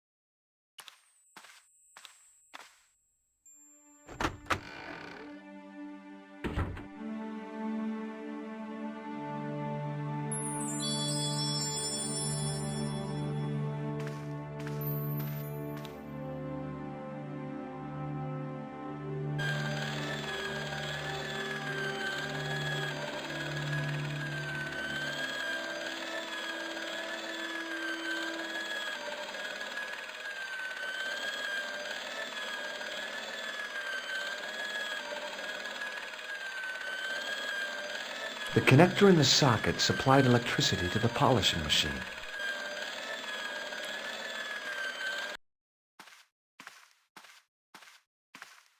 Good afternoon, Doctor. Oh, hi. Is this Ward J2? Yes, sir. The patients are ready for your inspection, Doctor. Thank you, nurse. You'll need this, Doctor.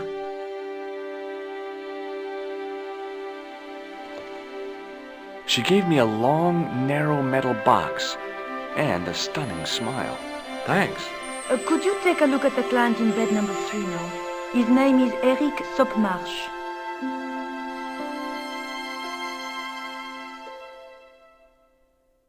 Do you have any clowns on the ward? Why, yes, we do. A professional clown. I'll bet he lightens the place up. Hardly. Monsieur Boissy has been in a coma for the last 3 months. Do you have a patient named Marquet on this ward? Oui, monsieur. He is in the private room at the end of the ward. He has been placed in strict isolation. Why is Marquet in quarantine? If you wish to know more, you'll have to speak to Herr Hagenmeier. All I know is that Marquet's room is strictly out of bounds. Do you recognize the man in this photograph? No, I don't. What is this device? It's for taking the patient's blood pressure, Doctor. Would you like to shake hands with me? Well... No, it's okay. Forget it. Does this gem mean anything to you? It's beautiful, but I've never seen it before. Do you recognize this tissue? No, I don't. It looks like a chronic health risk to me. Well, I've been carrying it around for days, and I'm okay.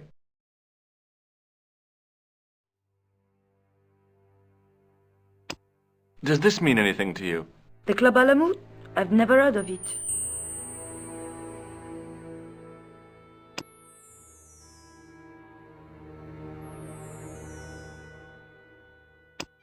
Does this tool mean anything to you? I don't recognize it. Do you know Merlin of Gruber Electronics? No, I don't.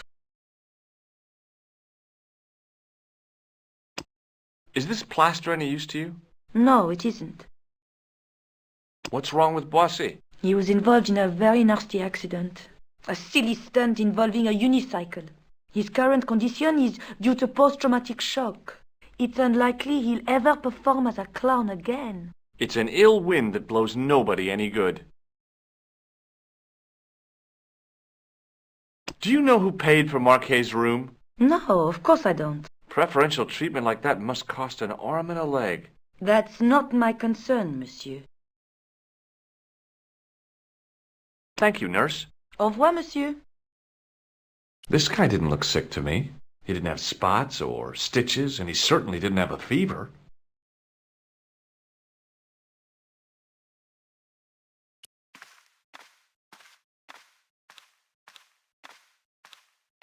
Hello? Anybody home? Who are you? My name is Dr. Stobart, and I'm here to steer you down the rocky road to recovery. Dr. Monroe said there was no cure for what I've got. Your problem is you stayed in bed too long. Are you sure you're a qualified doctor? You better believe it. What's your impression of Nurse Grendel? She's a very efficient young woman. Efficient? You make her sound like a vacuum cleaner. I've no complaints. The woman in reception described Nurse Grendel as a monster. Well, that's simply not true. She's quite strict, but that's her job, isn't it? You've got to have discipline in a place like this.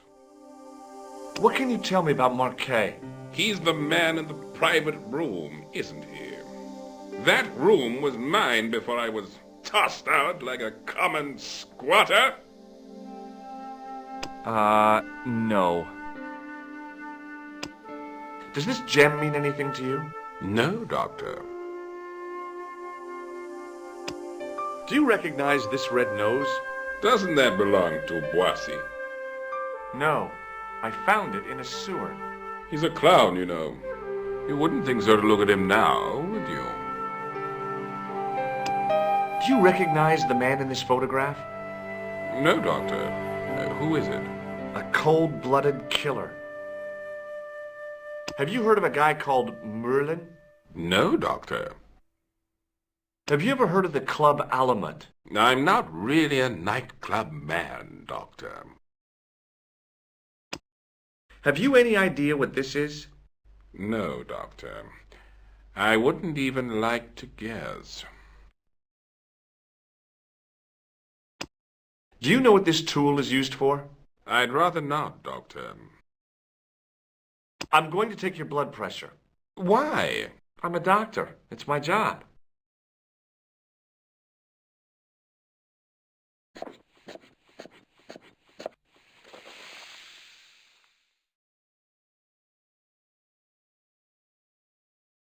Seems fine to me. You're not doing it right. Do you know what's wrong with Marquet? They won't even say what's wrong with me. Tell me, Doctor, what's your opinion? It's too early to say. But I've been here for 3 months. I'll come back later.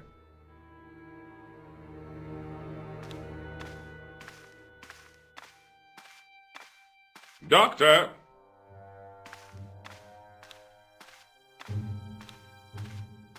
What is it? You haven't taken my blood pressure.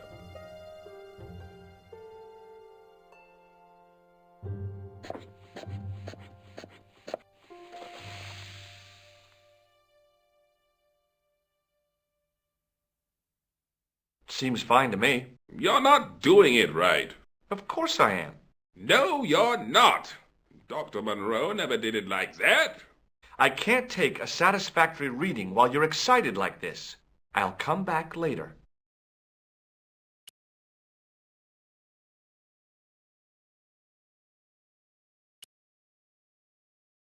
Hi, it's me again. I'm going to take your blood pressure. Why? I'm a doctor.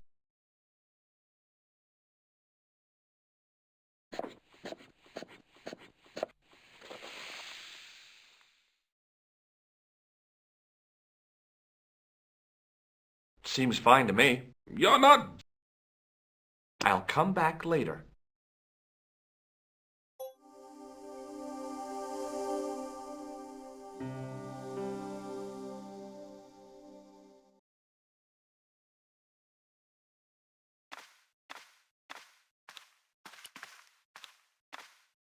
Pardon me, nurse. Oui, monsieur? Do you want this, Device for measuring blood pressure? Yeah, do you want it back? No, thank you.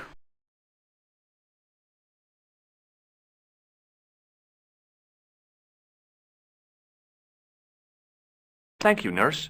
Au revoir, monsieur.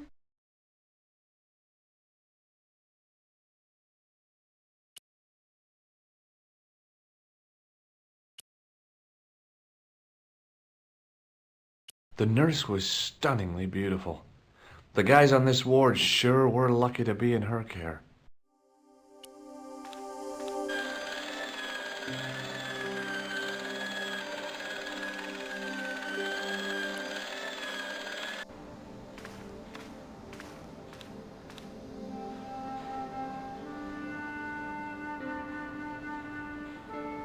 The young man's face was full of eagerness and enthusiasm. I figured he was fresh from college. Hi, my name's George Stobart. Yes, sir? Pleased to meet you, sir. Call me George if you like. Are you sure? Yeah, that's my name. My name's Benoit, but everyone calls me Bunny. Bunny? That's right. I used to have this cute habit when I was a kid. Keep it to yourself, Benoit.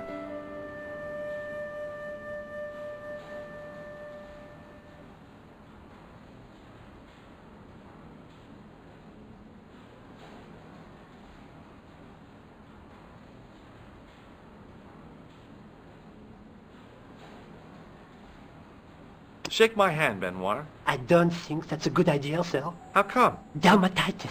I don't have dermatitis. I do. Do you know the nurse on Ward J2? No, monsieur. This is my first day here. I can't wait to get my hands dirty. I was talking about treating my first patient, of course. I didn't mean I'd get my hands dirty with a nurse. Shut up, Benoit. Okay, sir. Do you know anything about a patient named Marquet? No, sir, I don't know much about any of the patients.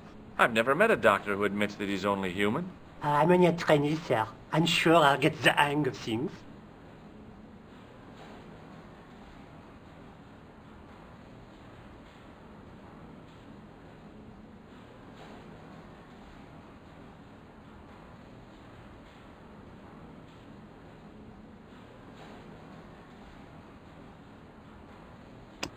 Do you recognize the man in this photograph?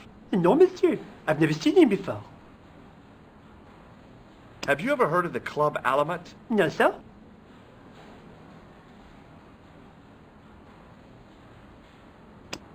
Does this false nose mean anything to you? No, it doesn't. Have you ever heard of a guy named Merlin? No, sir. Here, take this pressure gauge. Thank you, sir. What do you want me to do with it? Well, keep it safe until I think of something. Does this gem mean anything to you? Not me, sir. What does this tissue mean to you? Is that a nasal discharge, sir? No, it's grease paint.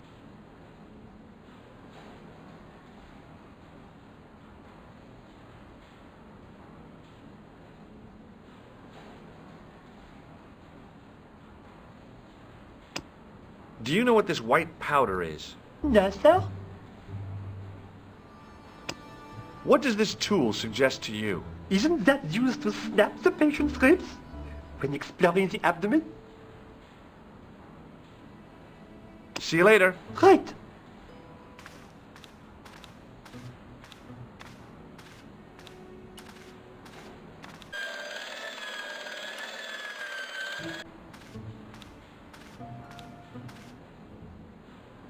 Hey, Benoit. Yes, sir?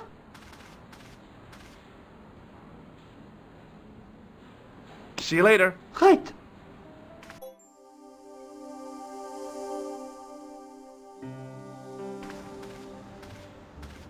Eh, Benoît. Oui, monsieur.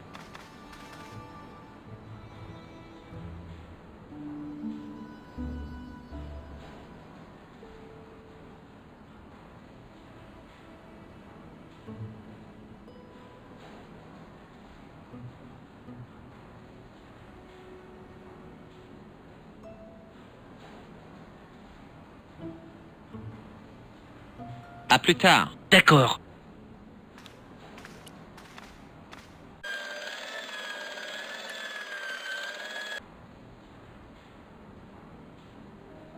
Eh, Benoît. Oui, monsieur.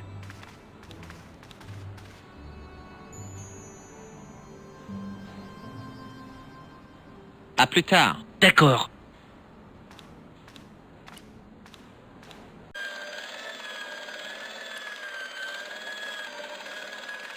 Hello.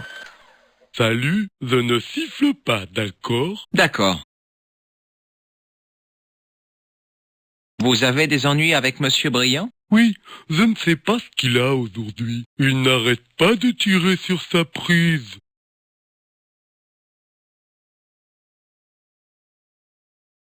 À plus tard. C'est ça, à la revoyure.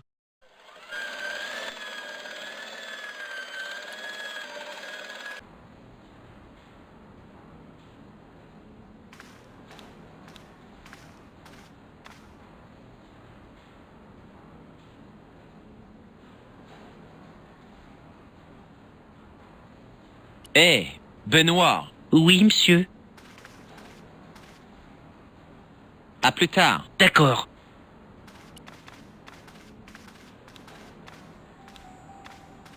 Excusez-moi, monsieur. Ah, l'homme que je cherchais. Faut à fait être le nouveau. Ça doit être ça. Eh bien, cessez de traînasser et rendez-vous utile. Venez.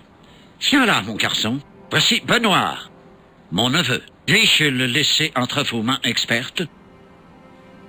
Il vient de sortir de la fac de médecine. Ça va lui faire du bien de voir un véritable docteur en action. Ça, c'est sûr. Faites-lui faire le tour de la maison, qu'il palpe enfin la souffrance.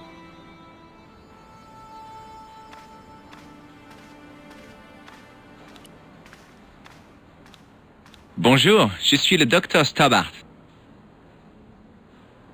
Oui, monsieur? Ça n'a pas d'importance.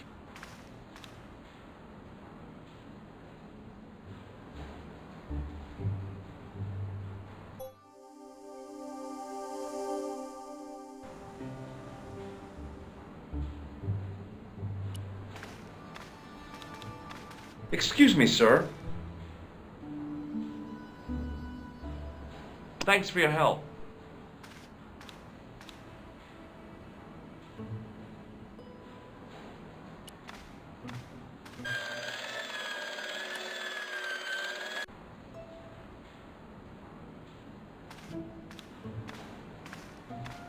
Hey, Benoit.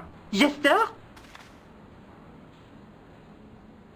Do you still have that gauge I gave you? Ah, yes. What do you want me to do with it? Keep it safe until I think of something. Follow me, Benoit. I'm right behind you, sir.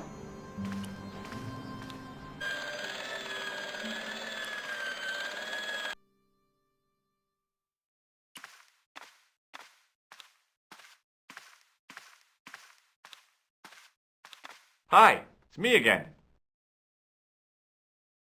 I'll come back later.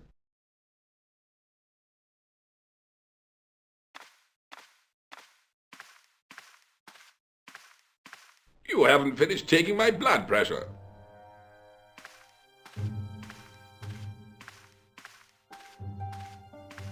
Will you keep quiet? You're disturbing the other patients. I'll keep quiet when you've taken my blood pressure properly. I have to see Jacques Marquet first. How come he gets preferential treatment?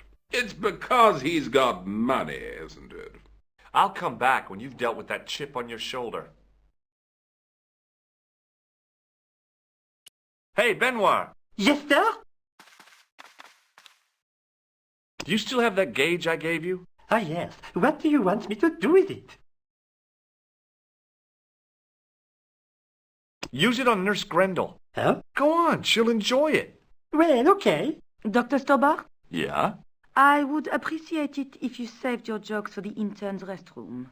This is a hospital ward, not a cabaret. Oh, lighten up. I heard that.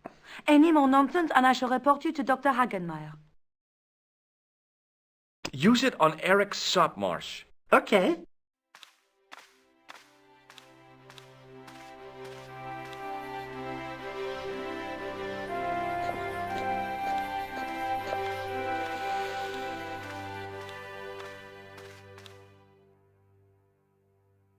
He sat like a statue of a sack of potatoes, but the cop's eyes were as watchful as a hawk's.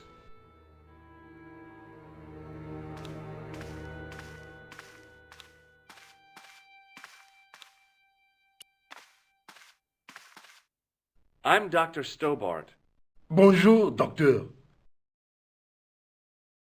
Would you like to shake hands? What for? As a gesture of goodwill. On reflection? No. Are you Thomas Merlin of Gruber Electronics? No. Then you won't be needing this. Do you recognize this gem? It isn't an emerald, is it? Yeah, I think so. Do you recognize this red nose? Don't get cute with me. Have you ever heard of the Club Alamet? No. It sounds Middle Eastern. Do you recognize the man in this photograph? No, I have never seen him before.